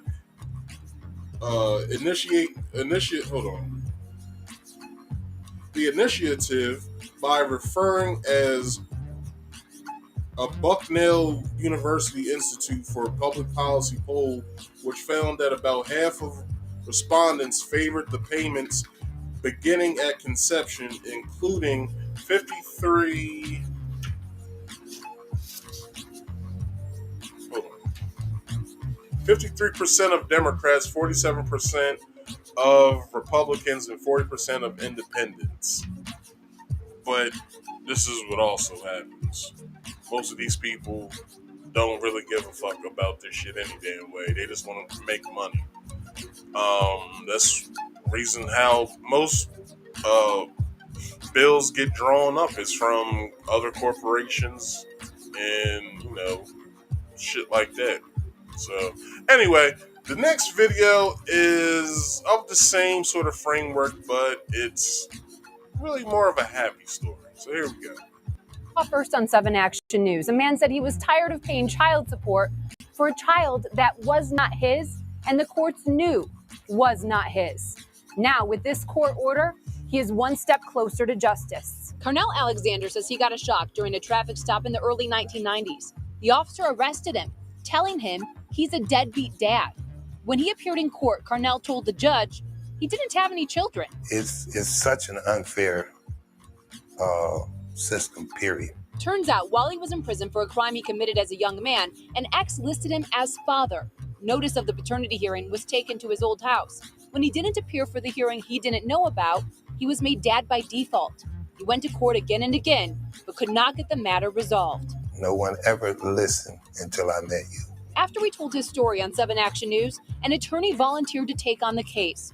Jerica Harris says she did so because she's outraged by how the system treated Carnell Alexander. We declare him a deadbeat. We take his money, we garnish his wages, we take away his ability to earn a living. That's an illegal taking. That's a violation of his constitutional rights. Attorney Harris is preparing to appear before a federal judge and argue that Alexander deserves to sue the state and Wayne County for violating his civil rights. She says the case is important to protect others. It is only as her suit has moved forward that Wayne County dismissed the child support case against her client. Carnell got official notice 2 days ago that after a 26-year-long fight, he doesn't owe child support for a child that is not his. Judge, hold on. We need the chair and applaud for that.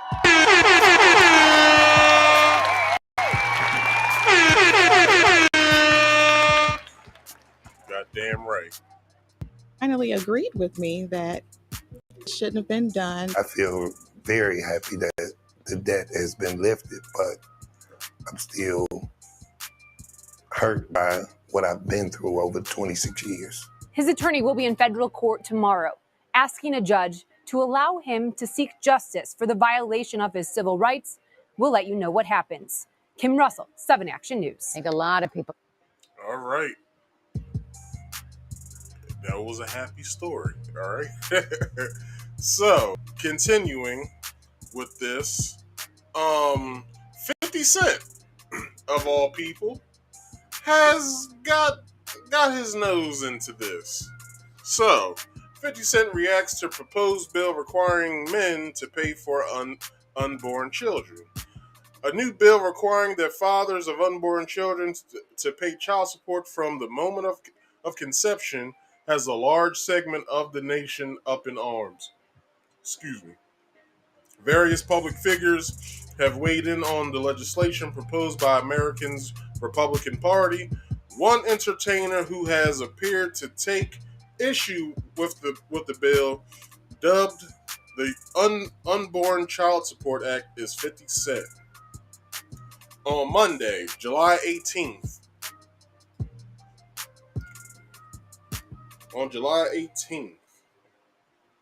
the Power actor and executive producer took to social media to share a reaction of his own.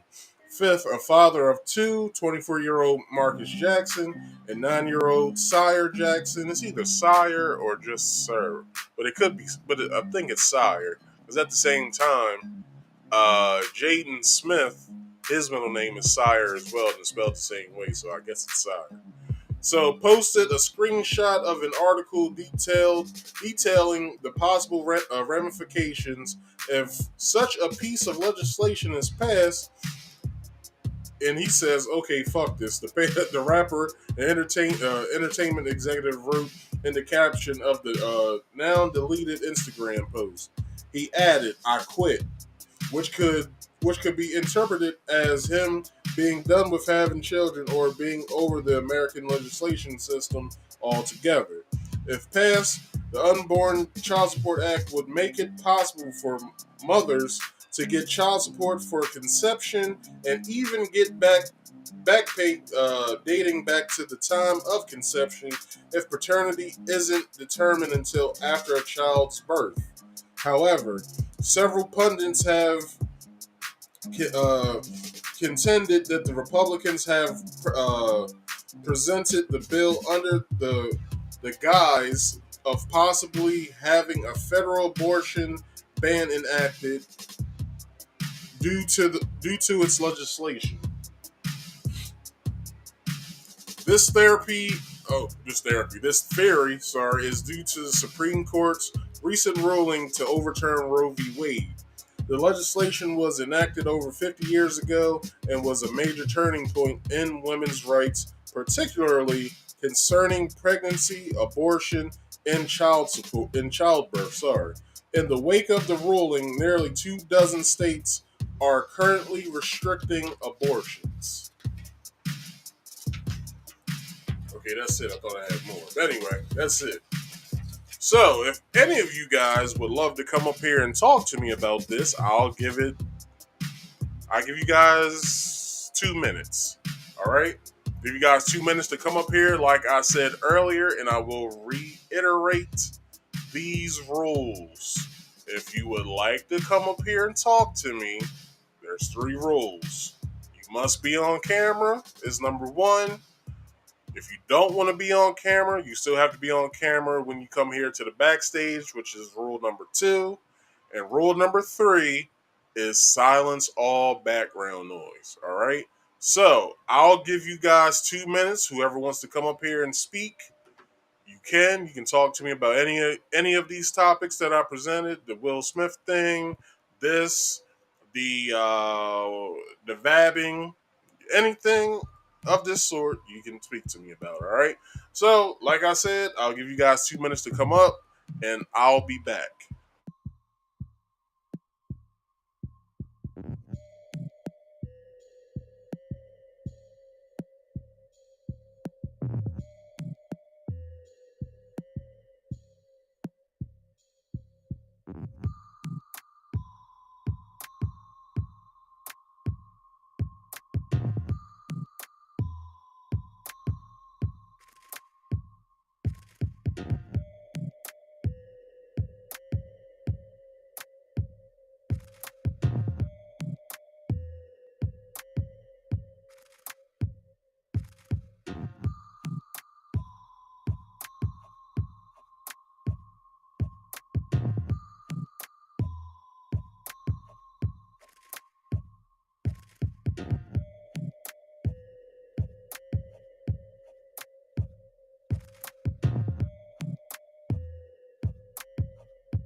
Oh, y'all afraid of me? Y'all don't gotta be afraid of me, but nobody wanted to come up, so I guess that's that.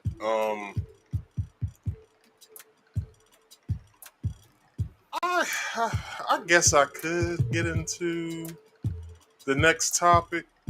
Well, not the next topic. I don't have another topic, but I guess I could do the video that I didn't have planned today. But I guess I could get into it. So let me find that video real fast. And yeah, let me do a few things behind here and then I'll get into that. So I'll be right back.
I'm looking here.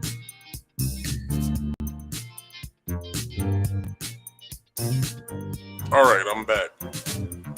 So, this video I'm about to present. So once again, y'all. Hello, everyone. I'm going to tell you. All right. So this video.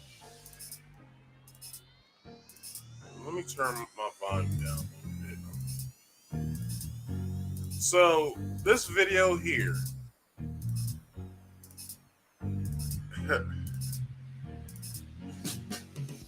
Y'all see.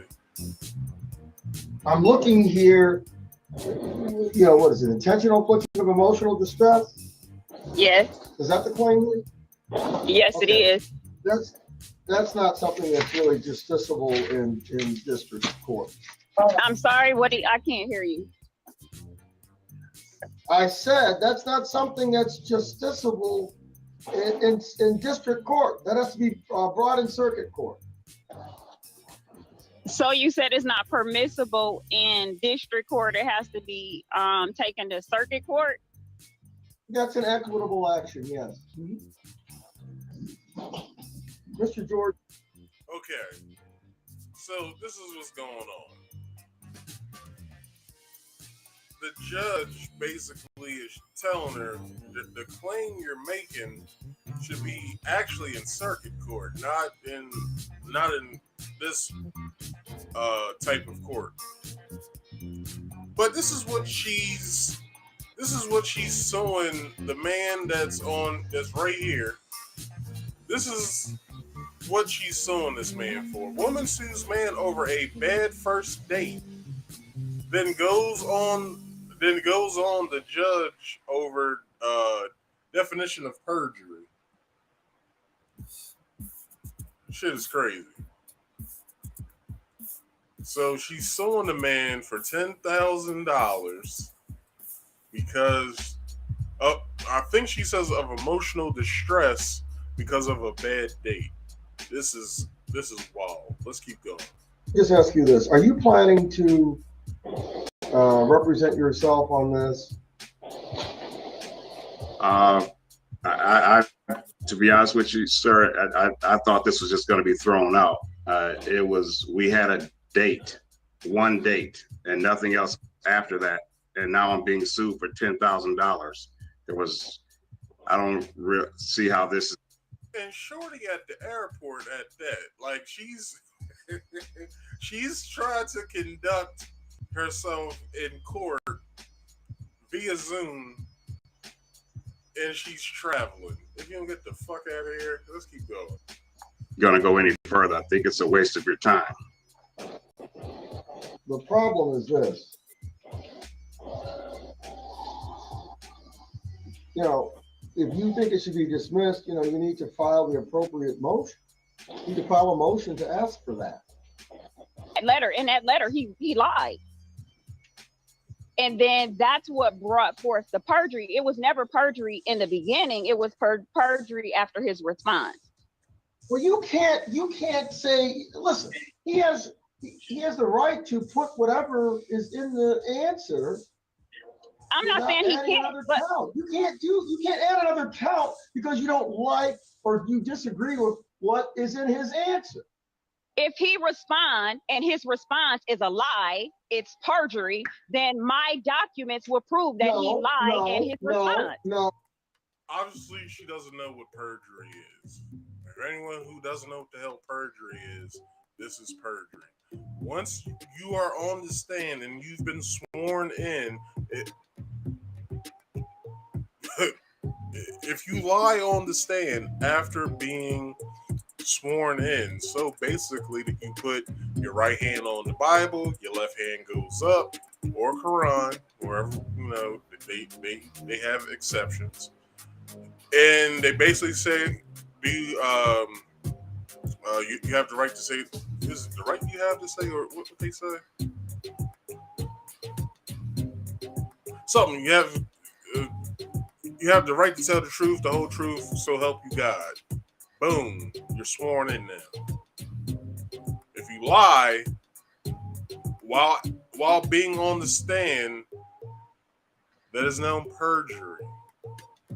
So there's nothing that he did that is perjury. He hasn't been sworn in. Like, if they were in the courtroom, he would be at the defendant's desk and she would be at the plaintiff's desk. No one's been sworn in at this point. So how did he commit perjury? Lady, I would love to know that. Let's keep going. No. It's his version. First of all, do you understand what perjury is? Yes, I understand perjury is a lie. I know what perjury means. Perjury is a statement, a false statement made under oath. So exactly, and I got documents that prove he was lying. You don't understand. It's a false statement made under oath. Under oath. That stated a lie. When did he testify to something that he lied about? Boom. She said that he, the guy up there, I believe, Richard Jordan, basically, what the hell's going on with my shit?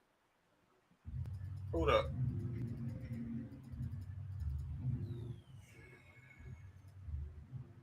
All right, y'all. One second. We gonna let me do this real fast. I'll be right back. Something's going on with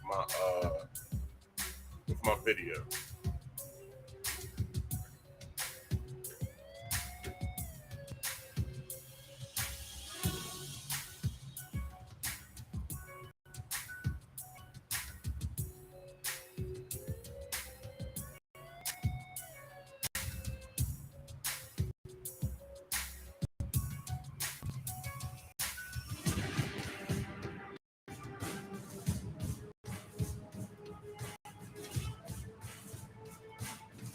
All right, some bullshit is going on with my camera. So let me bring that video back up and we'll continue.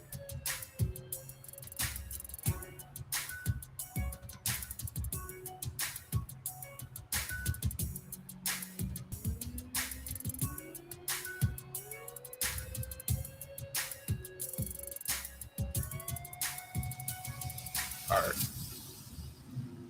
So, like I was saying, she said that he put in false paperwork stating that she lied.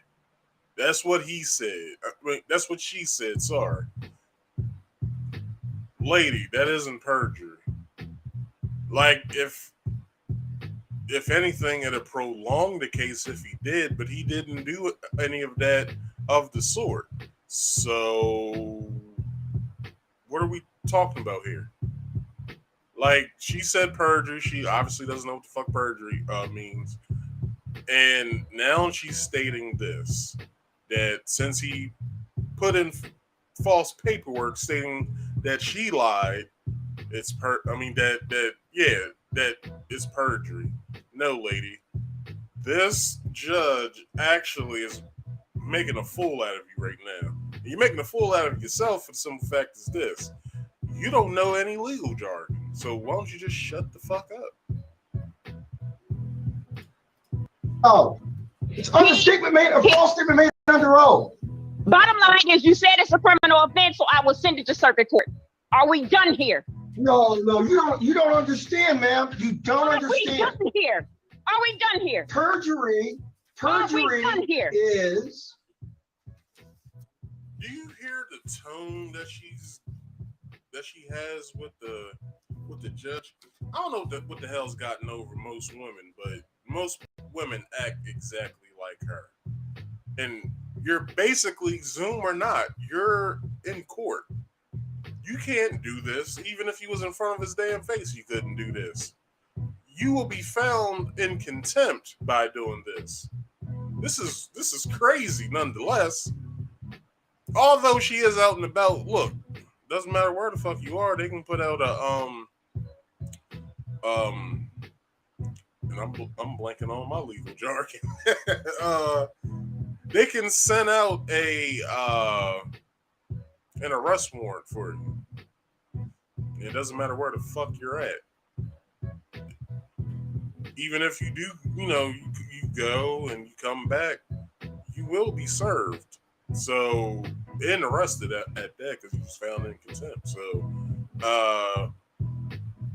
what she's doing right now is a lesson for people. You don't do this in court. I'll share a short story before we continue. When I was in court, I had someone that was going before me. He came in through police bus. He was already in jail. He was shackled and all that other craziness. This fool decided that taunting the judge was a good idea. Although he did do that, it totally fucked up everybody else's cases that was being seen that day, including mine. The judge had somewhat of a fucked up demeanor that day, but after homie did what he did, it totally fucked the mood up. And I looked at my lawyer. I was like, "Yeah, we couldn't go first. Like, did y'all draw numbers out of a hat or something? Like, what the fuck's going on?" He was like, "Don't worry, your case is not like this, so you'll be okay." I was like, do you see the judge's demeanor right now? Like, he doesn't seem like a happy, go-lucky motherfucker right now." He was like, "Yeah, I understand that. I'll handle everything. Don't say anything." I said, "All right, cool." And he was able to get me off. So kudos to my lawyer. Perjury is what perjury a means. false I know exactly what perjury means. I know what perjury means. Are we done no, here? You don't. Is it a criminal offense or not? What statement? I don't see anything in the complaint that says he made some false statement under oath. Because you don't know what happened. You're on the outside looking in. You don't know anything. That's what evidence is for. You don't have any good evidence, and nor do you have any to present to the court. Thus, this man right here, Richard Jordan,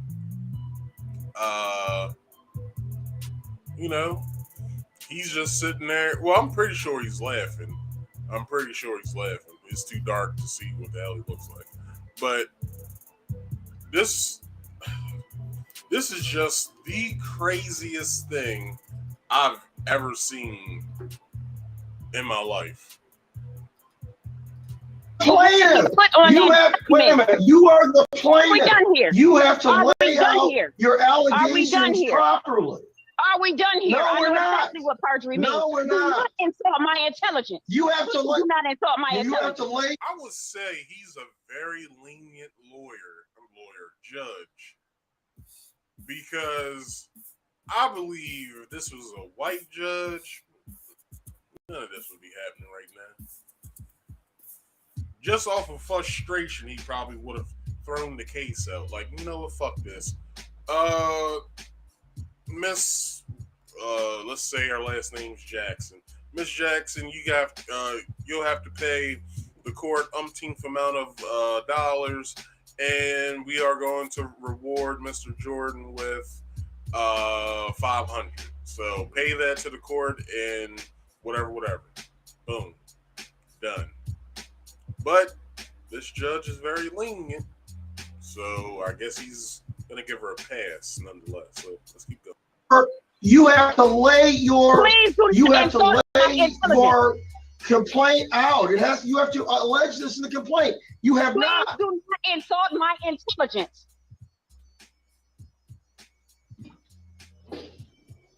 It's not about that. You don't think, I don't think you understand what perjury is. It's a false statement made on Are we done here? Are we done?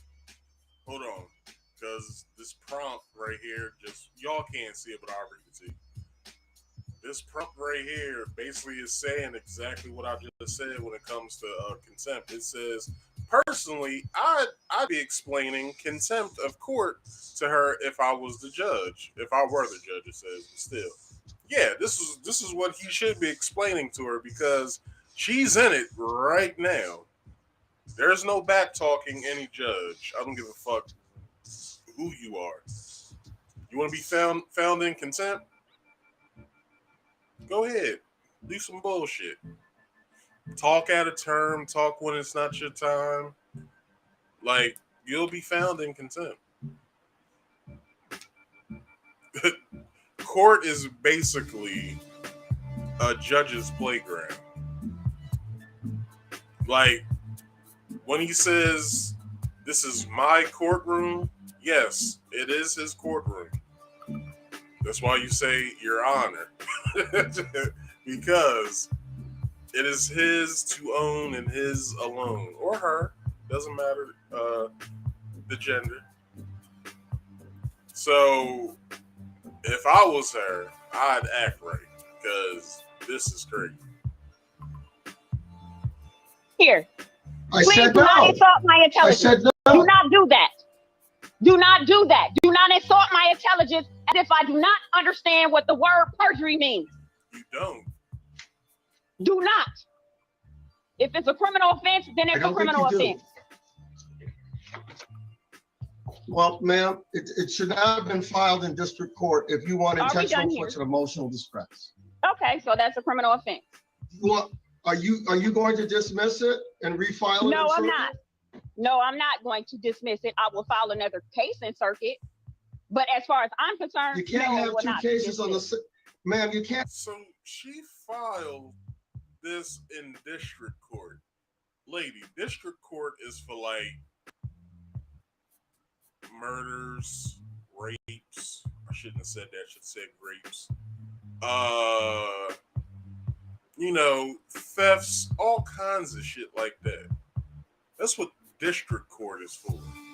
Circuit court is to handle little stupid ass matters like this. What the hell was she thinking? Whose man's is this? Like, who the fuck educated her to be like, yeah, girl, I'll go down to the courthouse and file this shit. He ain't gonna get over on you, girl. Like, who told her to do this? This is a waste of time. Like Richard said, this is a fucking waste of time of not only the judge, but the stenographer that's there, the fucking bailiff if he's anywhere in there. It's a whole lot of for these people to sit here and have to listen to this shit, and somewhere in this you'll hear, I forgot what they call the person. I forgot. But anyway, you'll hear. I guess it's the judge's aide, maybe.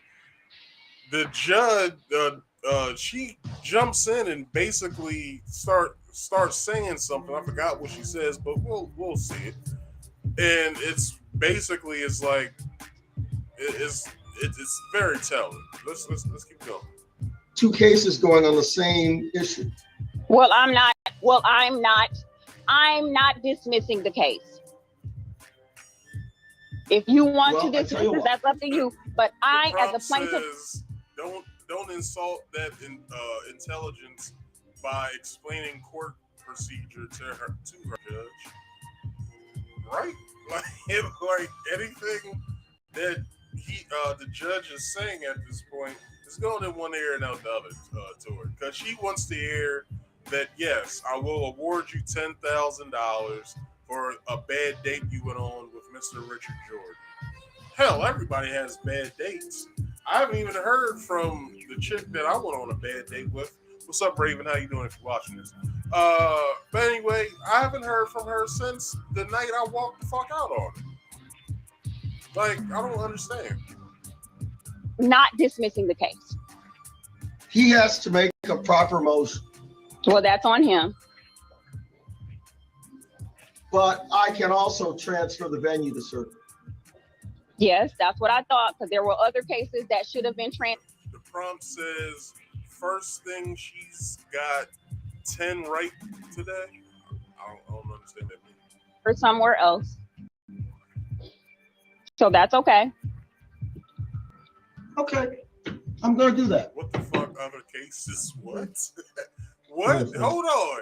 This is what the prompt says right here. It says, what the fuck? Or WTF, other cases. So does that mean that she has other cases just like this of her suing other guys that she had a first date on that went bad? You don't sue men for this. So obviously I believe she's probably the age of maybe 40 plus maybe, which means she doesn't have a lot of time.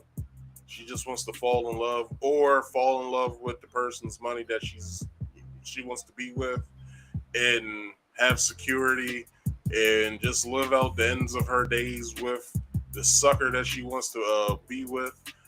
So who knows what other cases she has. And let's hope it's not exactly like this, because that'd be the most stupidest thing that anybody could ever do. So let's continue. Get into it. Ma'am, what about his costs associated with appearing because you filed it in the wrong court? I need to see because I was not aware, since you said perjury was not on there, I was not aware that a criminal offense for intentional infliction of emotional distress was considered a criminal offense there.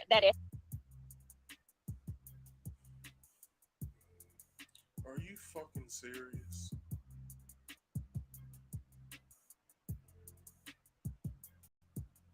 She didn't know, but that's besides the fact she didn't know that, because obviously she doesn't know a lot about court shit. So let's just throw that out the window. Let's just not even deal with that part. Let's deal with this. Shorty doesn't know where you file certain cases, right? So she basically filed this wrong, so now she has to refile this case in circuit court, but it can be underneath of the same claims. Okay, it can't be for emotional distress and all this other foolishness, because that'll be double jeopardy, which is against the law. Obviously, she needs to watch this podcast because I know what I'm talking about so far. So it'll be double jeopardy. So she has to file this in circuit court, under other means, which is, it could be an array of anything. So, like, who knows where this went and who the fuck cares? You know? But let's keep going. To be I didn't say that. That is not what I said. Yes, that is not what I said. I said that. No, I didn't. Yes, said you did. You stated I said that circuit. You stated that the criminal. You stated that emotional infliction of emotional distress is a criminal offense, and you stated that perjury is a criminal offense. But you also stated that perjury is not on the document that I placed forth before you. So criminal offense would not. It's not in a complaint. On there. It's not in a complaint. I need you to. Hold on. Because there's one thing she did in here. I'm at 625. I need to go back a little bit just in order to get let's see. There's something that she said in here that I would like to get to.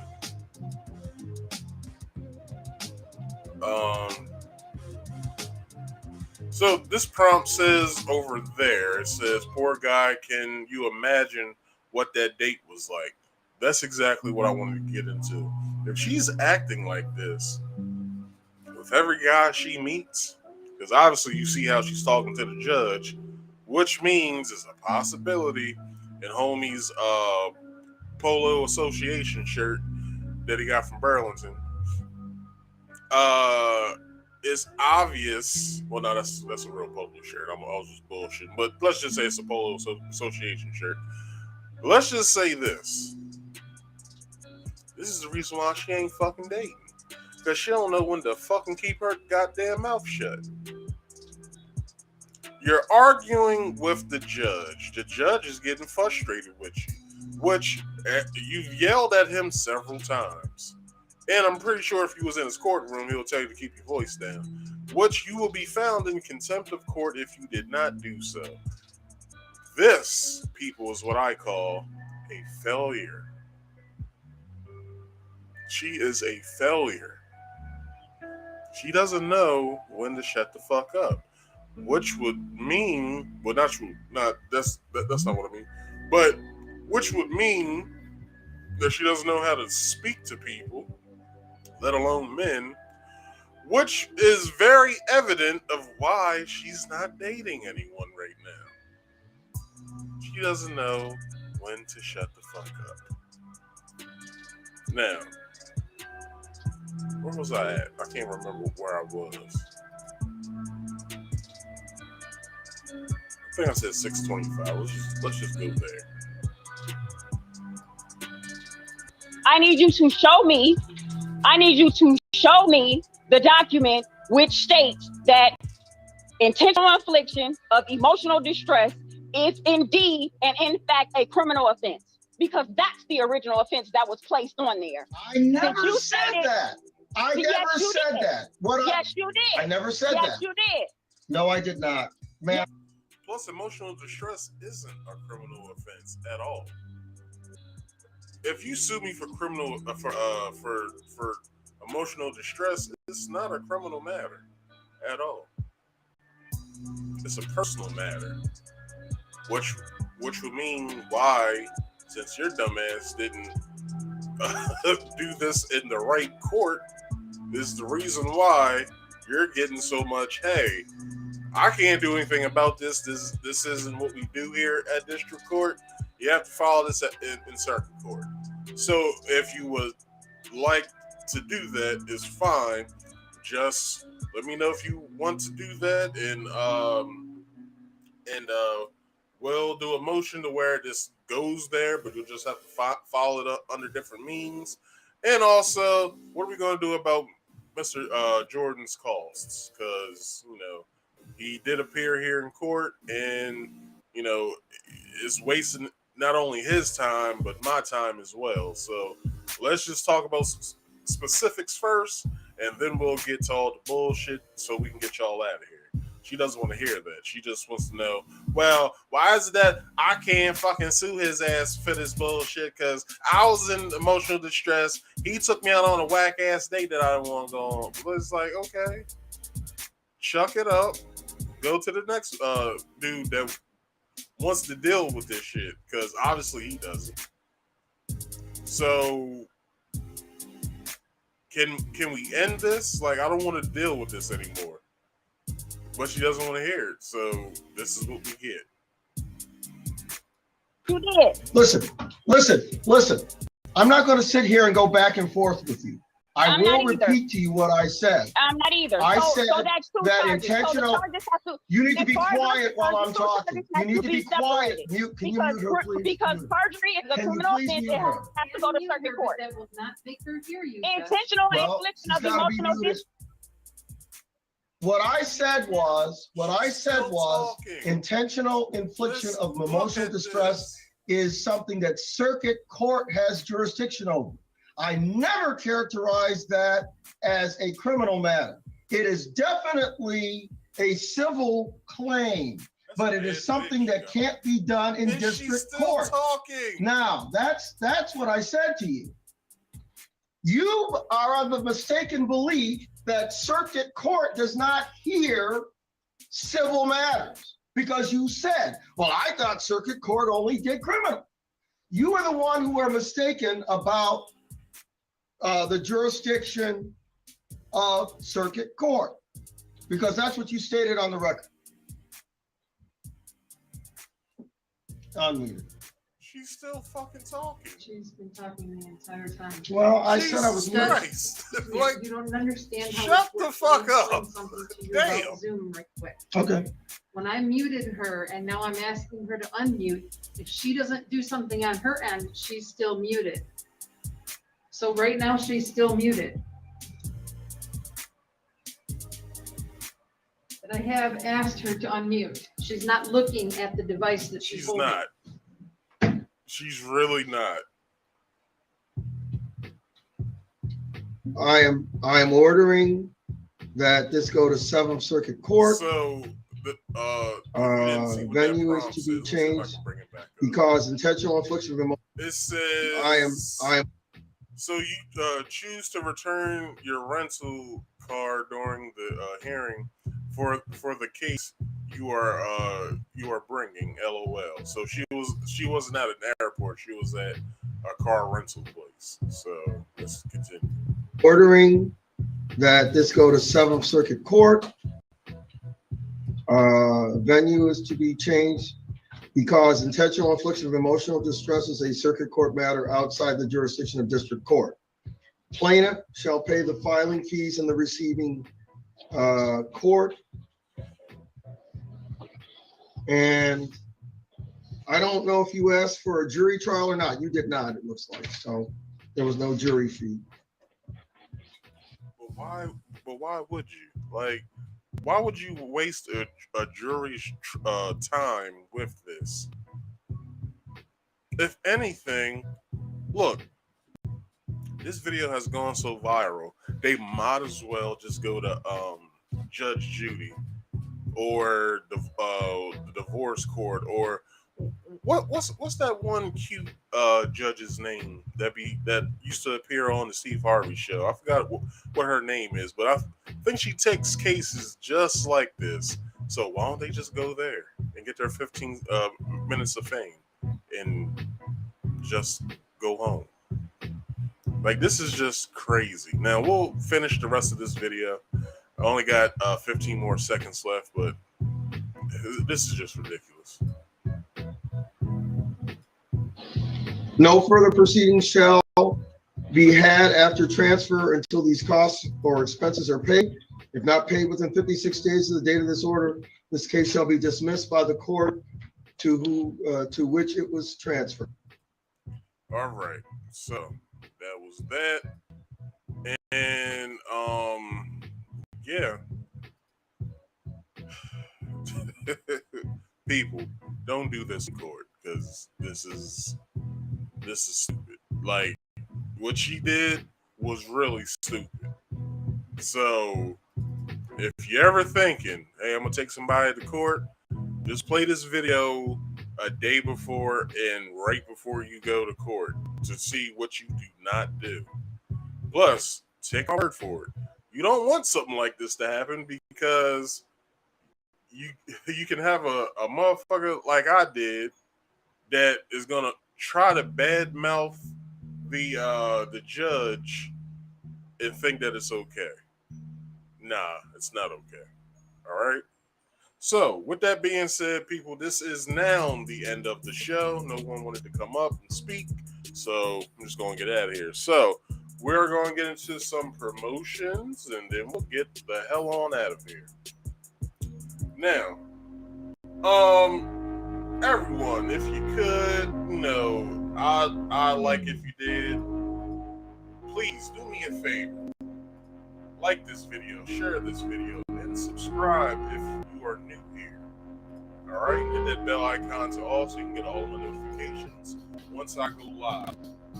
Also, people, I got the right one up. Alright. So, Marcus Speaks Play on Fridays at 6:30 p.m. This damn thing messed up again. Now,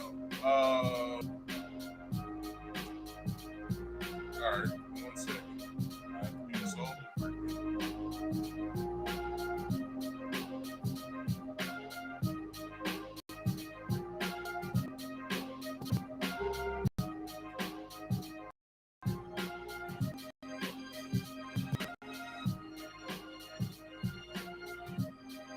Alright, so 6:30-ish p.m. Eastern Standard Time every Friday is when Marcus Speaks Play goes down. Also on Saturdays at 6:30 p.m. Eastern Standard Time, this very podcast happens. Won't have as many mess ups like today, but I don't know. I guess my computer's being pushed past this one, so I'm gonna have to work some things out. But anyway, that doesn't really matter. So, do me a favor. At the end of this video, just refresh the page and put something in the comment section. Let me know that you like this.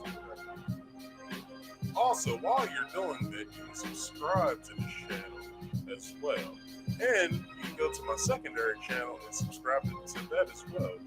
Links are all in the description box, as well as my social medias and my Twitch stream, which also happens on Friday. So, if you like watching games on Twitch, type in Marcus Speaks Productions right there. Alright?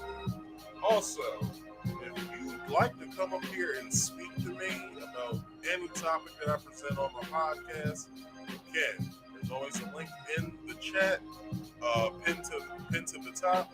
All you have to do is hit it, come up. There's 3 rules when hitting that link. Those rules are, number 1, you must be on camera. Alright? There's no ifs, ands, buts about it, other than number 2, if you don't want to be on camera, you don't have to. You just have to be on camera on the back end, and then let me know here in the private chat that you don't want to be on camera. And then I'll let you know before you come up. Hey, go ahead and turn the camera off so we can then speak. And then thirdly, please silence all the background noise. I don't want to hear your favorite song in the background. I don't want to hear your kids crying, your dog barking. I don't want to hear your husband or wife or boyfriend, girlfriend yelling at you. Go to a nice secluded spot in the house that's very quiet and talk to me. You'll only be up here for about 35, maybe 10 minutes, depending on how the conversation goes. So, hey, what you gotta do? Get that link and come talk to me, alright? And people, scroll and tick down there at the bottom. It's for you.